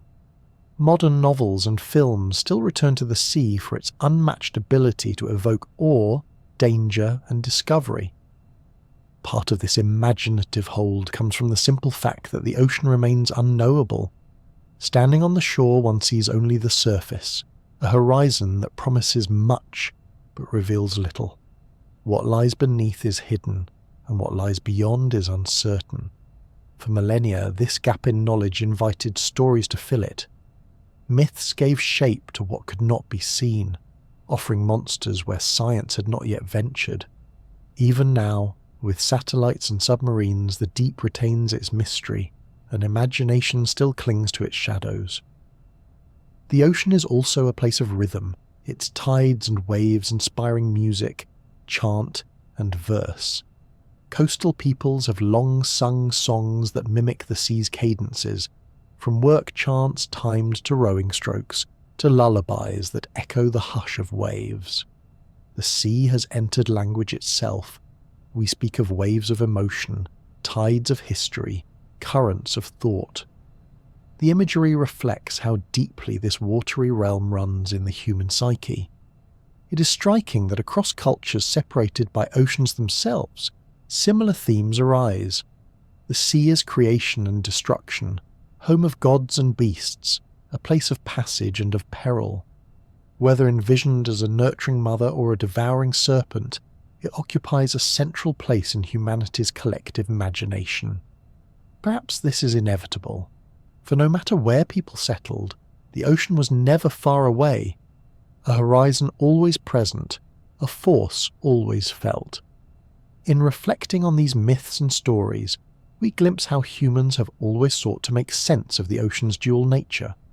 It is both familiar and alien, both generous and cruel. It has filled nets with fish and swallowed fleets whole. It has connected cultures and isolated them. It has inspired gods, monsters, and metaphors, becoming one of the richest canvases for the human mind. The ocean's role in myth and imagination shows that it is not just water, but meaning. Every story told of Poseidon's wrath, every chant about Maui's hook, every poem about a storm-tossed ship reflects an attempt to capture the essence of the sea, vast, unpredictable, and deeply entwined with our fate. To this day, when we speak of mysteries, we call them unfathomable. The word itself comes from the sea, from the depths we cannot measure, from the sense that no matter how far we probe, the ocean will always hold something beyond reach. Thus the ocean endures in our minds not only as geography, but as mythology, as symbol and as story. It is the giver and the taker, the monster and the muse, the place where imagination has always found room to sail. For as long as people have gazed at the horizon, the ocean has tempted them to cross it. The vast expanse of water was never only a barrier, it was also a highway, a route that promised food, trade, and the possibility of new lands. Human history is, in many ways, a history of seafaring, of individuals and cultures who dare to trust fragile vessels against endless waves. From dugout canoes to mighty fleets, the ocean has been both the stage and the vehicle for some of humanity's greatest adventures. The Polynesians stand among the finest navigators the world has ever known. Thousands of years ago, long before sextants or compasses, they mastered the open Pacific, one of the largest and most unforgiving expanses of water on Earth. With double-hulled canoes built from wood and lashed with fibre, they sailed thousands of kilometres between islands scattered like grains of sand across the ocean. They read the stars as a map, the flight of birds as a guide, and the shape of swells beneath their canoes as a compass. Modern sailors marvel at their skill, for they accomplished what many would consider impossible: deliberate voyages across vast stretches of water with nothing but the senses and the sky. Their journeys populated islands from Hawaii to New Zealand to Easter Island, shaping cultures that still carry the memory of those daring explorations. In the Mediterranean, another seafaring people were leaving their mark, the Phoenicians. From their city-states along the coast of present-day Lebanon, they launched ships that became the workhorses of ancient trade. They were known for their purple dye, prized across the ancient world, but more than their goods, it was their seamanship that spread their influence. They charted routes across the Mediterranean, sailed beyond Gibraltar into the Atlantic, and established colonies that thrived for centuries. Carthage, their most famous colony, would one day rival Rome itself. The Phoenicians remind us that the ocean has always been more than water. It has been the medium through which ideas, languages, and cultures travel. Far to the north, the Vikings took to the sea with long ships that were both beautiful and terrifying. Their vessels, sleek and shallow-drafted, could navigate both stormy seas and shallow rivers, giving them unparalleled reach. In the 9th and 10th centuries, they crossed from Scandinavia to Britain, France, and beyond, raiding, trading, and settling. Yet their ambitions did not stop there. They reached Iceland, Greenland, and even North America, centuries before Columbus. The saga of Leif Erikson, who landed on the shores of Vinland, likely Newfoundland, is proof that the oceans carried people across the Atlantic long before the so-called Age of Discovery. The Vikings, often remembered as raiders, were also explorers of astonishing boldness. As the medieval world shifted into the Renaissance, the oceans became the stage for a new era of exploration. In the 15th century, Portuguese sailors, encouraged by Prince Henry the Navigator, edged southward along the coast of Africa. Using the caravel, a nimble and versatile ship, they learned the secrets of winds and currents that would open routes to India and beyond. Their voyages revealed the immense scale of the oceans and the opportunities that awaited those who could master them. Christopher Columbus, sailing under the Spanish crown in 1492, set out to reach Asia by heading west, and instead found himself in the Caribbean. His voyage marked a turning point, not because he was the first to cross the Atlantic, but because it opened an era of sustained contact between Europe and the Americas. The consequences were profound, altering the course of history, reshaping economies, and forever changing cultures on both sides of the ocean. A generation later, Ferdinand Magellan set out on a voyage that would become legendary. Though he himself did not survive the journey, his expedition completed the first circumnavigation of the globe. In doing so, it revealed the true vastness of the oceans. The Pacific, which Magellan named for its deceptively calm appearance, stretched far longer than his crew had imagined. Their survival was a testament to endurance and a stark reminder that the oceans could test even the most prepared. Not all exploration in this era came from Europe. In the early 15th century, the Chinese admiral Zheng He commanded massive fleets that sailed as far as Africa's east coast. His ships were marvels of engineering, some dwarfing the vessels of Europe, carrying treasure and displaying the might of the Ming dynasty. His voyages showed that exploration was not merely about finding new lands, but also about projecting power, exchanging culture, and establishing presence across the seas. These stories highlight a truth. The oceans have always been highways of human history. They carried the Polynesians across the Pacific, the Phoenicians across the Mediterranean, the Vikings to new continents, and explorers into an interconnected world. Through the sea, spices travelled from the East Indies to Europe, silk moved from China to Rome, and ideas leapt from one shore to another. Oceans were not empty gaps to be crossed, but vital arteries of civilization. The age of sail also transformed the world in unexpected ways. Currents and winds became as important as geography. Sailors learned to ride the trade winds across the Atlantic, then return on the westerlies, creating predictable loops that connected continents. These routes shaped colonization, commerce, and conflict for centuries. Ports grew into global cities, and navies became instruments of empire. The ocean became the stage upon which nations rose and fell. Yet beyond empire and wealth, exploration at sea carried a deeper human quality: curiosity. To launch into the unknown, to face storms and starvation, to watch the stars and trust that land lay beyond the horizon. These were acts of courage and imagination. Each voyage expanded not just maps but minds, revealing that the world was larger, stranger, and more connected than anyone had believed. Even today, the romance of ocean exploration lingers. Space travel is often described as the new frontier, but it is worth remembering that for most of history the ocean played that role. It was the mystery, the challenge, the endless expanse that demanded courage. Every time a ship slipped over the horizon, it was stepping into the unknown. That spirit of adventure, mingled with ambition, necessity, and sometimes greed, is part of what has carried humanity forward. The ocean has been humanity's greatest teacher of scale and humility. It has swallowed ships and given safe passage, enriched nations and humbled emperors. It has been the path of exploration and the canvas upon which history's greatest journeys have been painted. To reflect on the long story of seafaring is to recognise that the ocean is not just a backdrop to human history. It is one of its main characters, always present, always shaping the course of our collective story. For millennia, the ocean has been humanity's great marketplace. Long before aircraft and railways, the sea carried goods, ideas, and people farther and faster than land routes ever could. It became the Silk Road of water, a network of currents and harbours that stitched together civilizations separated by thousands of kilometres. To follow the story of trade across the oceans is to trace the threads of globalization, woven long before that word was ever invented.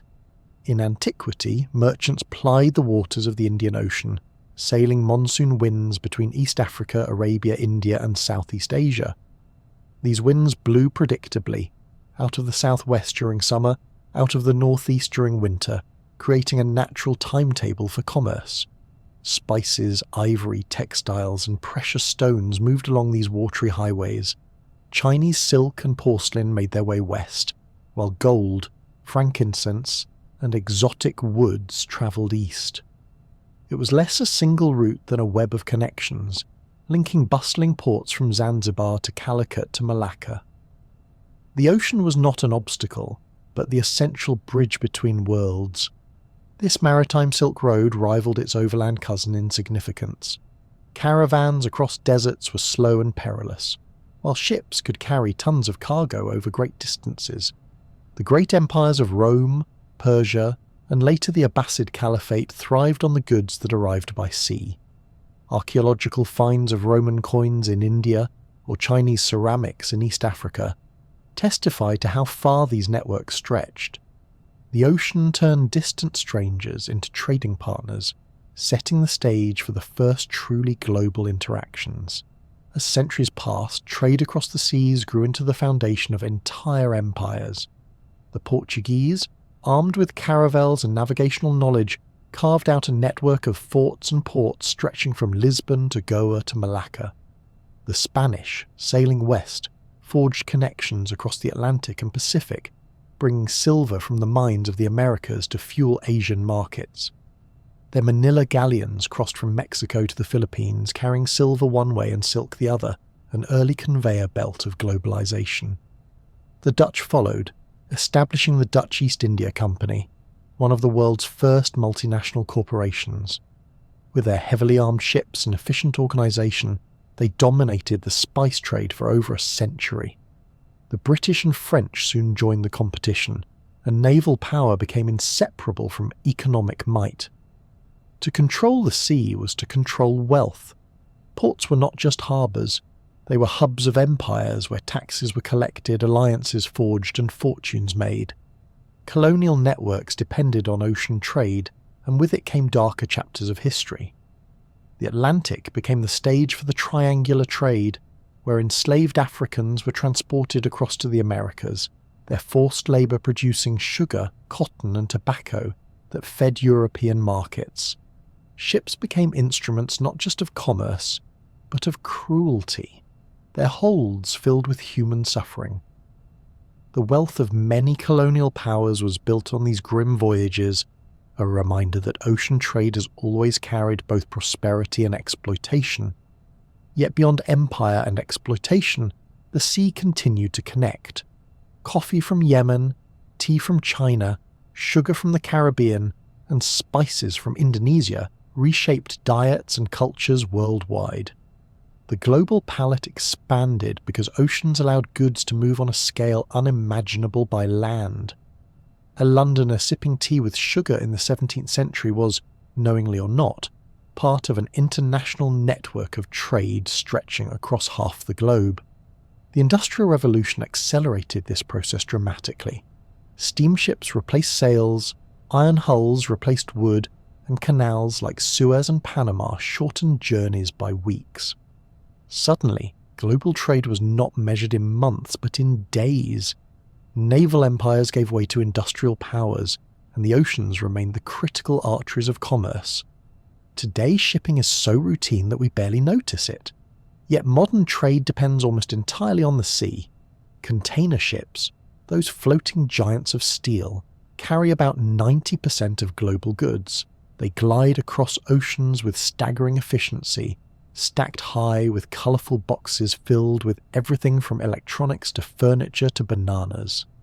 It is no exaggeration to say that the container ship is the unsung hero of globalization. Without them, supermarket shelves would look very bare indeed. These ships follow routes as regular as highways, forming invisible networks across the oceans. From Shanghai to Los Angeles, Rotterdam to Singapore, they link the great ports of the world. Every day, thousands of vessels move in quiet procession, their paths tracked by satellites but unnoticed by most of us. They have made global trade so seamless that it feels natural, even though it relies on one of the most complex logistical systems ever created. The sheer scale is astonishing. Some modern container ships are longer than 4 football fields and carry over 20,000 containers at once. A single voyage can deliver enough goods to supply entire nations with food, clothing, and electronics. Yet despite their size, they remain vulnerable to the sea's moods. The blockage of the Suez Canal in 2021 by the Ever Given showed just how much of the global economy depends on these vessels. For nearly a week, one ship stuck sideways in a canal delayed billions of dollars in trade, reminding the world that even in the 21st century, the oceans still command respect. Trade by sea is not only about goods, it also carries culture, ideas, and people. Just as Phoenician sailors once spread the alphabet and Polynesian navigators shared their knowledge, modern seaborne trade spreads languages, cuisines, and technologies. Migrants travel across the waves, workers man the ships, and global culture continues to knit itself together. Oceans remain not just the carriers of cargo, but the conduits of connection. Looking at the long story of oceans and trade, one sees both continuity and change. The winds that carried spices millennia ago still blow, though now ships run on diesel engines rather than sails. The ports that once bustled with merchants still thrive, though their warehouses now handle containers instead of amphorae. The principle is unchanged. The sea binds humanity together. There is a poetic irony in this. The same oceans that once seemed to separate continents have always been the very thing that unites them. Waves have carried both goods and grief, opportunity and oppression. Yet through it all, the sea has been the great facilitator, the stage upon which economies and empires have risen and fallen. When you next pick up a piece of fruit out of season, or unwrap a package shipped from halfway around the world, you're touching the latest chapter of a very old story. That object has travelled in the belly of a ship across the restless sea, guided by currents and technology that trace their origins back to ancient winds and ancient sailors. The oceans, in this sense, are not just the backdrop of trade, but its essence. They are the reason globalization exists, the reason cultures have mingled, and the reason humanity has always been bigger than its borders. The waves may be timeless, but the cargo they carry tells of constant change, of economies and societies shaped by the movement of goods across water. The oceans and trade are inseparable, and in their partnership lies one of the defining stories of our shared history. The ocean has always been a source of fascination, but turning that fascination into science is a surprisingly recent development. For much of history, the sea was simply too vast, too dangerous, and too unpredictable to study with precision. Sailors knew its moods and currents through experience, poets captured its beauty in verse, but a systematic investigation of the ocean's depths did not begin until the 19th century. Since then, oceanography has grown into one of the most dynamic sciences on Earth, combining ships, satellites, robots, and mathematics to unravel the mysteries of the deep. A turning point came with the voyage of HMS Challenger in the 1870s. This former warship was stripped of its guns and outfitted with laboratories, dredging equipment and sounding lines, transforming it into the first dedicated oceanographic vessel. For nearly 4 years it sailed the globe, covering more than 120,000 kilometres and stopping at hundreds of stations to collect samples. Scientists measured temperature, salinity and depth, dredged the seafloor for specimens, and lowered nets into the abyss. By the end of the journey, they had catalogued thousands of new species and produced charts that for the first time hinted at the scale of ocean basins. The Challenger expedition is often called the birth of modern oceanography, a moment when curiosity began to be paired with rigorous data. Mapping the seafloor remained one of the great challenges. For centuries, sailors had little idea of what lay beneath them, imagining flat plains or bottomless pits. The invention of sonar in the 20th century changed everything. By sending sound waves downward and recording their echoes, researchers began to sketch the contours of the ocean floor. What emerged was a revelation. Vast mountain ranges like the Mid-Atlantic Ridge, trenches deeper than Everest is tall, and abyssal plains stretching for thousands of kilometres. The seafloor turned out to be as varied and dramatic as any landscape on land, only hidden beneath kilometres of water. Today, satellites extend this mapping even further. They cannot see the seafloor directly, but they measure minute variations in sea surface height, caused by underwater features. A submerged mountain, for instance, exerts a slight gravitational pull that raises the water above it by a few centimetres. From space, those tiny bulges can be detected, allowing scientists to infer the shape of the terrain below. Thanks to this method, we now have global maps of the seafloor, though much of it is still only roughly charted. In fact, we know the topography of Mars and the Moon in greater detail than the bottom of our own oceans, a reminder of how much remains to be explored. Oceanography, however, is not just about geography.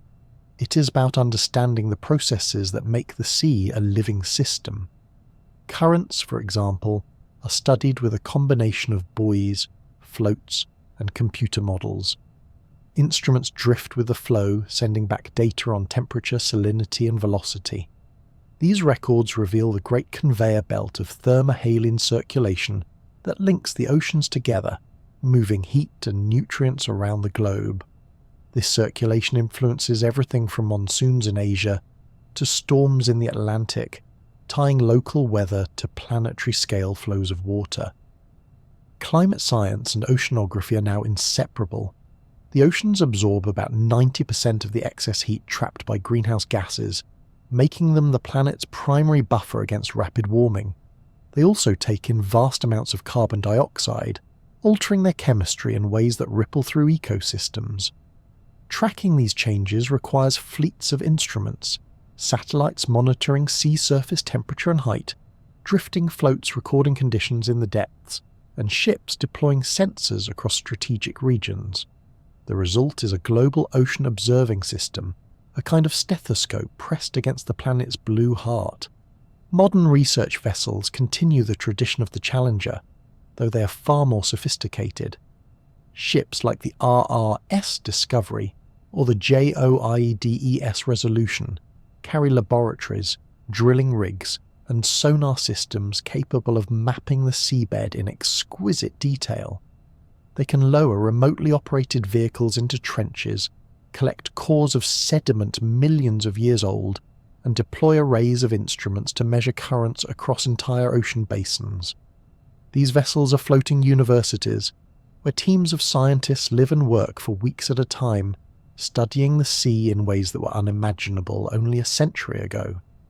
Autonomous technology has expanded the reach of oceanography even further. Gliders, shaped like small torpedoes with wings, drift silently through the water, adjusting their buoyancy to rise and sink while sensors record salinity, temperature, and oxygen levels. Some can travel for thousands of kilometers without returning to port, sending their data back via satellite. Remotely operated vehicles tethered to ships carry cameras and robotic arms to depths far beyond what divers could ever reach.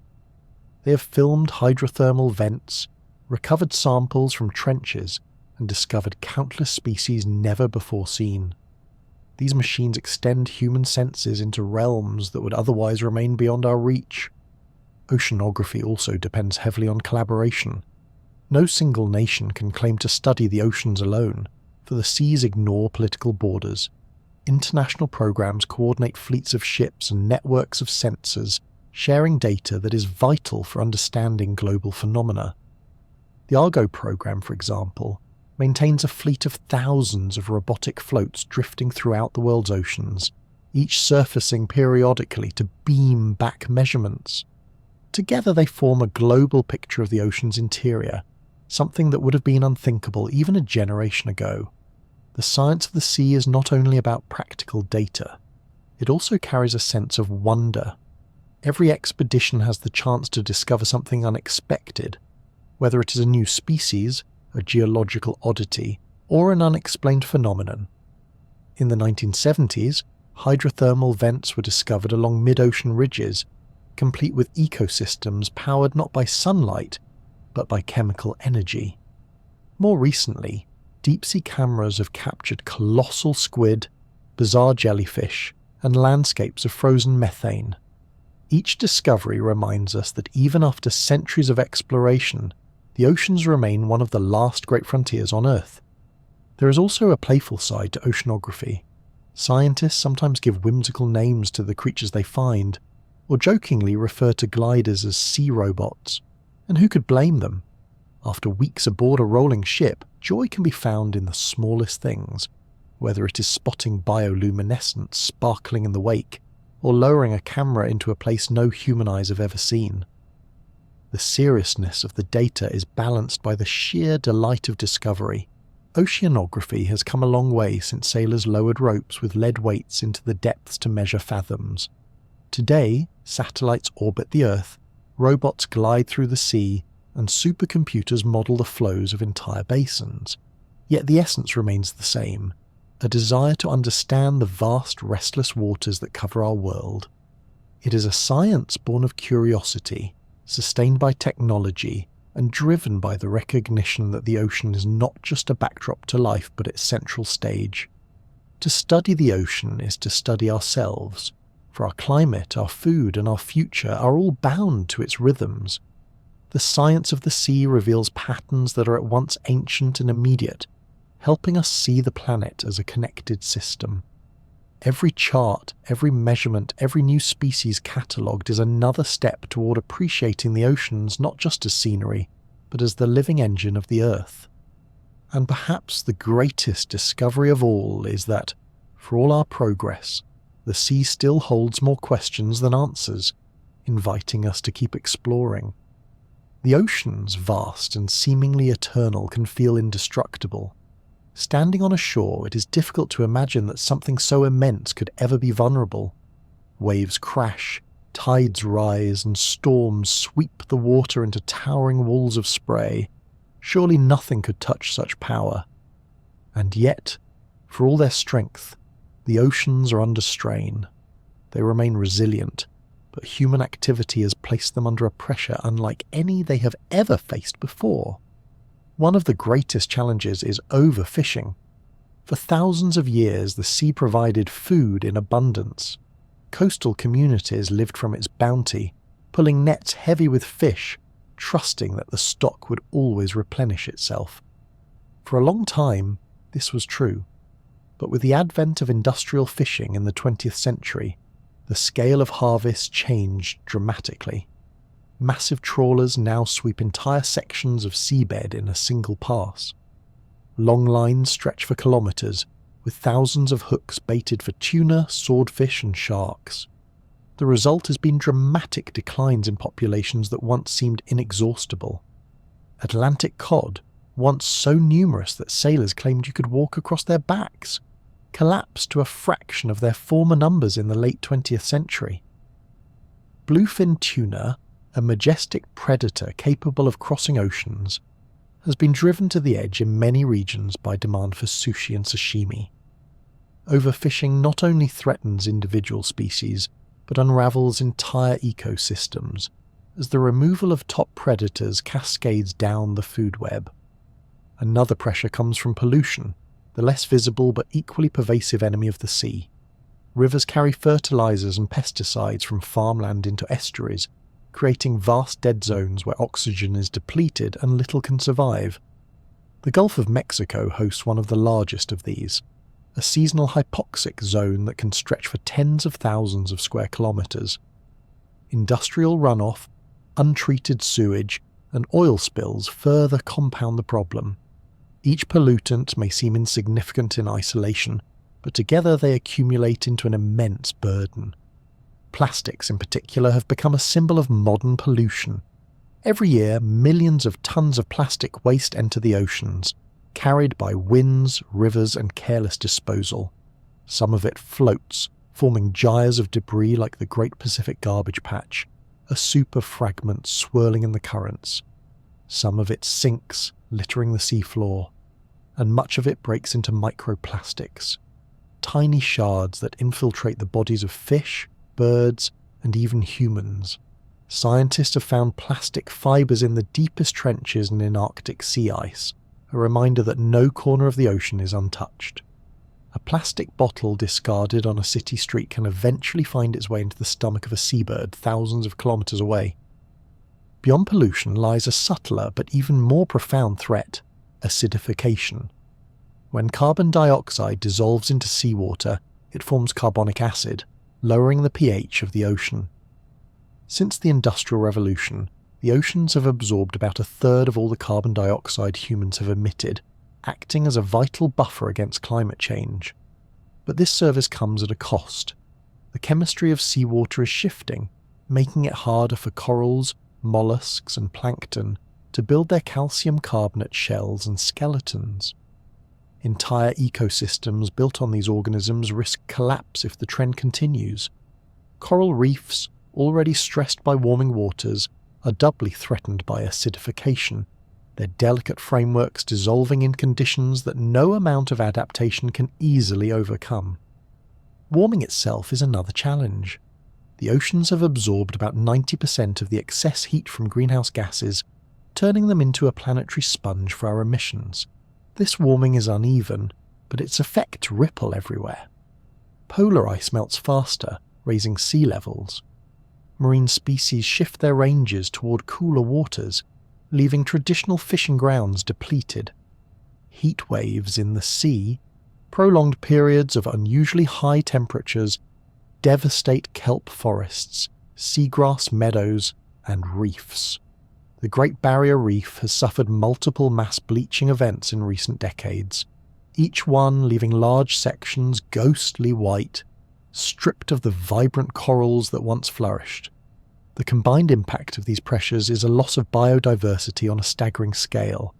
Scientists warn that many marine species are at risk of extinction within the coming century if trends continue. Sharks, already targeted for their fins, reproduce so slowly that their populations struggle to recover. Sea turtles face gauntlets of fishing nets, habitat loss, and plastic ingestion. Even whales, once nearly wiped out by hunting, now contend with ship strikes, entanglement, and the gradual depletion of their food supply. Each loss diminishes not only the oceans, but also the balance of the Earth as a whole. And yet, for all this, the oceans show remarkable resilience. Areas placed under protection often recover more quickly than expected, with fish stocks rebounding and reefs beginning to heal. Species adapt in surprising ways, shifting their breeding grounds, altering their migration routes, or finding new sources of food.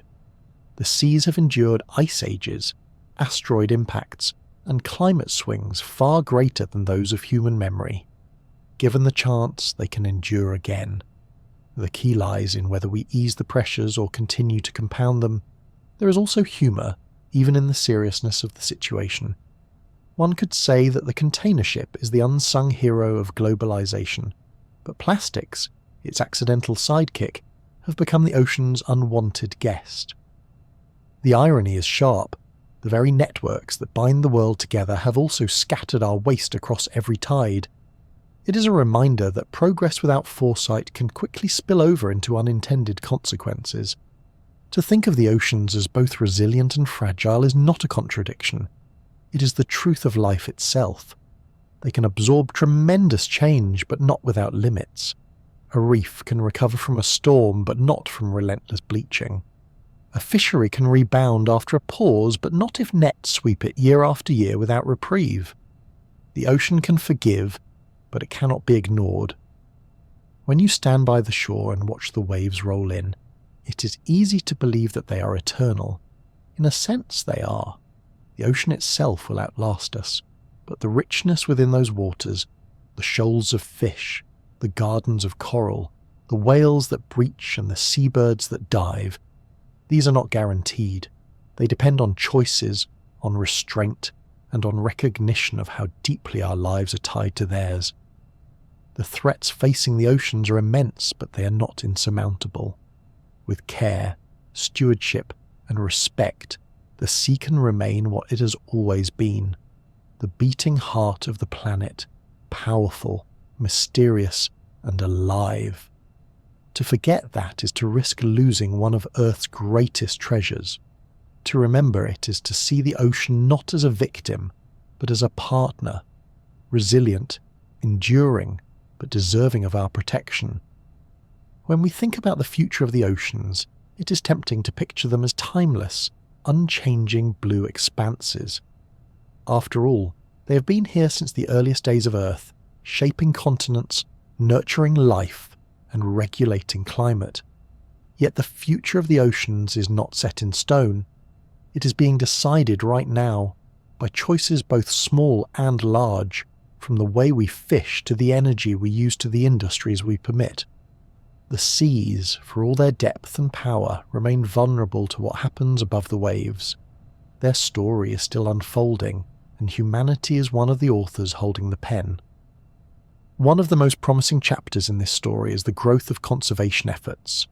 Around the world, nations have begun to establish marine protected areas, sanctuaries where fishing is restricted, drilling is prohibited, and ecosystems are given a chance to breathe. These areas function like underwater national parks, offering safe havens for species to recover and habitats to regenerate.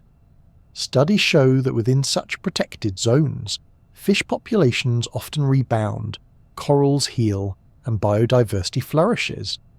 The benefits even spill over into surrounding waters, replenishing fisheries and supporting communities. The scale of these efforts is increasing. Global initiatives, such as the so-called 30 by 30 pledge, aim to protect 30% of the world's oceans by the year 2030. It is an ambitious goal, but one grounded in the recognition that without large-scale action, ecosystems may not withstand the pressures of overfishing, warming, and pollution. Already, places like the Papahanaumokuakea Marine National Monument in Hawaii and the Ross Sea Marine Protected Area near Antarctica demonstrate what is possible when protection is taken seriously. These vast reserves serve not only as conservation triumphs, but also as symbols of what humanity can achieve when cooperation is prioritized over exploitation. But conservation alone will not be enough. The oceans are intimately tied to the climate, and in the struggle against global warming, they are both frontline victims and vital allies. The seas absorb more than 90% of the excess heat trapped by greenhouse gases, buffering the atmosphere but at the cost of rising temperatures and stressed ecosystems.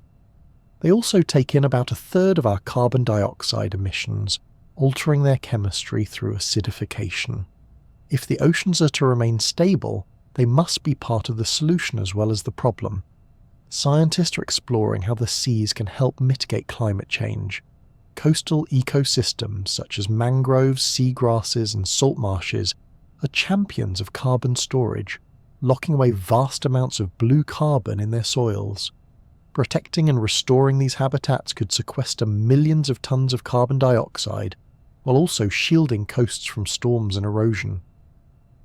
On the high seas, proposals exist for enhancing natural processes like plankton growth, which could draw more carbon into the depths.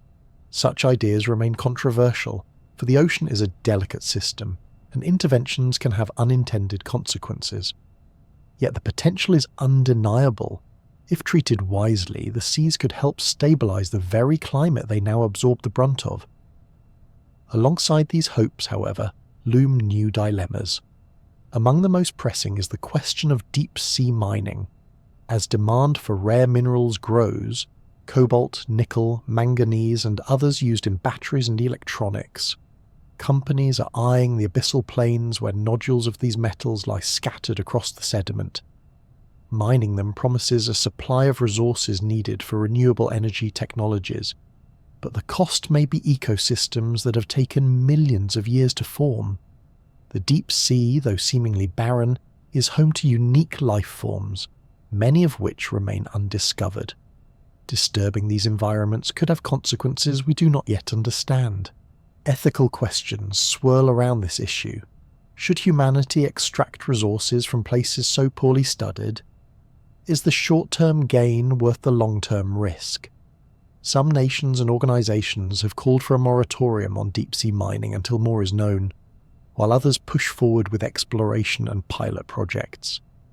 It is a debate that encapsulates the broader challenge of our time: how to balance the need for progress with the responsibility of stewardship.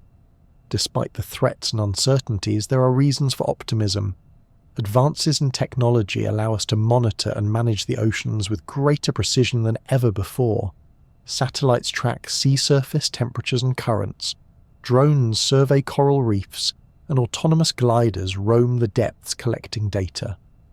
This wealth of information helps policymakers make informed decisions, while also fostering a deeper understanding of how interconnected the oceans are with every aspect of life on land. The more we learn, the more we realise that protecting the seas is not optional, it is essential.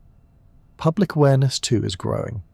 Campaigns to reduce plastic waste, to eat seafood more sustainably, and to recognise the value of marine ecosystems have captured global attention. Schools teach children about coral reefs and climate change, while documentaries bring the beauty and fragility of the ocean into living rooms worldwide. This cultural shift matters, because change often begins not in boardrooms or parliaments, but in the values of ordinary people who come to care about something greater than themselves. There is also a recognition that solutions must be cooperative. Fish do not respect national borders, currents flow freely between countries, and climate change affects every coast. International agreements like the United Nations Convention on the Law of the Sea, while imperfect, provide a framework for shared responsibility. Recent treaties to protect biodiversity on the high seas mark an encouraging step toward global stewardship. In the future, such collaboration will only become more necessary. The ocean's story is far from finished. It is a tale of resilience tested by pressure, of beauty threatened yet enduring. We know they have survived cataclysms before, ice ages, asteroid impacts, and shifts in chemistry far beyond our current influence. But we also know they are not invulnerable. The difference now is that the pace of change is faster, and the source of the strain is us. And so, the question becomes, what role will we play in the next chapter? Will we continue to see the ocean as an inexhaustible resource, a dumping ground, and a frontier to exploit? Or will we recognise it as the heart of the Earth system, deserving of protection, reverence, and care? The answer is not abstract. It is written in the choices made daily, in the policies governments enact, in the industries society supports, in the habits of individuals. Each decision is like a ripple, spreading outward into the vastness of the sea. Alone, one ripple seems small, but together they shape the tide. To reflect on the future of the oceans is to acknowledge both uncertainty and possibility. The waves will continue to roll, the tides will continue to rise and fall, but the richness within them depends on what we do now. The seas are not silent. They speak through storms, through bleaching corals, through shifting fish stocks, and through rising coastlines. They are telling us that their story is being written quickly, and that our role in it matters. The ocean's future, like their surface, will never be still. It will be shaped by conflict and cooperation, by exploitation and preservation, by recklessness and wisdom. But within that uncertainty lies hope. For as long as people have lived beside the sea, they have drawn from it inspiration, sustenance, and meaning. If we choose carefully, that relationship can continue, not as a tale of loss, but as a story of renewal. The sea is waiting, vast and enduring, for the next words in its narrative. Whether those words are written in decline or in recovery is up to us. One thing is certain: the story of the oceans is not yet finished, and in its unfolding lies the fate of the world itself. The ocean story is in many ways the Earth's story. From the first rains that cooled a fiery young planet to the ceaseless tides that continue today, the seas have been the backdrop, the stage, and the central character in the unfolding drama of life. They are the blue heart of the world, pumping heat, energy, and nutrients through its veins, shaping climates, carving coastlines, and giving rise to creatures of endless variety. To reflect on the oceans is to reflect on time itself, deep, patient, and unhurried.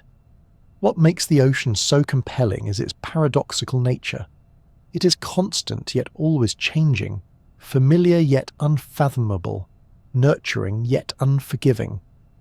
Waves arrive without fail, each one unique, each one repeating a pattern billions of years old. The sea can be a mirror of calm or a tempest of fury, yet in both faces it carries the same ancient rhythm. To sit by the shore is to feel part of something vast and enduring, a reminder that life's pace is fleeting compared to the sweep of geological time. Throughout history, people have looked to the ocean as both provider and mystery. It has been feared for its storms and revered for its bounty. It has served as highway, battlefield, and inspiration. Civilizations rose on its shores, traded across its surface, and drew their myths from its depths.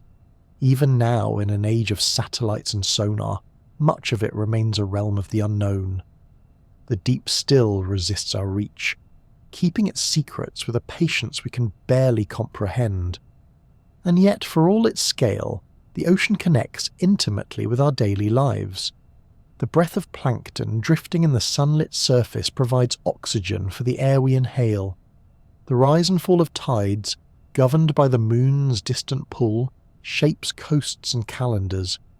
The warmth carried by currents dictates whether winters are mild or severe, whether rains arrive on time or fail to fall. To imagine the world without oceans is to imagine no world at all. The seas also teach us about resilience. They have endured asteroid impacts, ice ages, and the shifting of continents. Species have vanished, but life has always found a way to return, to adapt, to reinvent itself in forms both strange and wondrous. Even now, as the oceans face pressures from human hands, they show signs of recovery when given space to heal.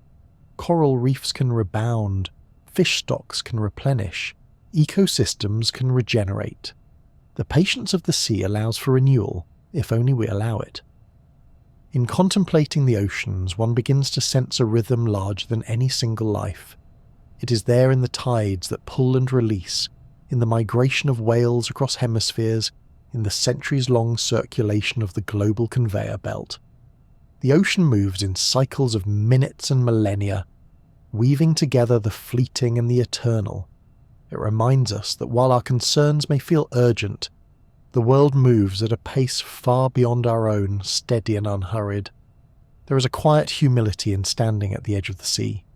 The horizon stretches unbroken, and for a moment the self seems small. Yet there is comfort in that smallness too, a reminder that we are part of something vast, something ancient, something that has been here long before us and will remain long after.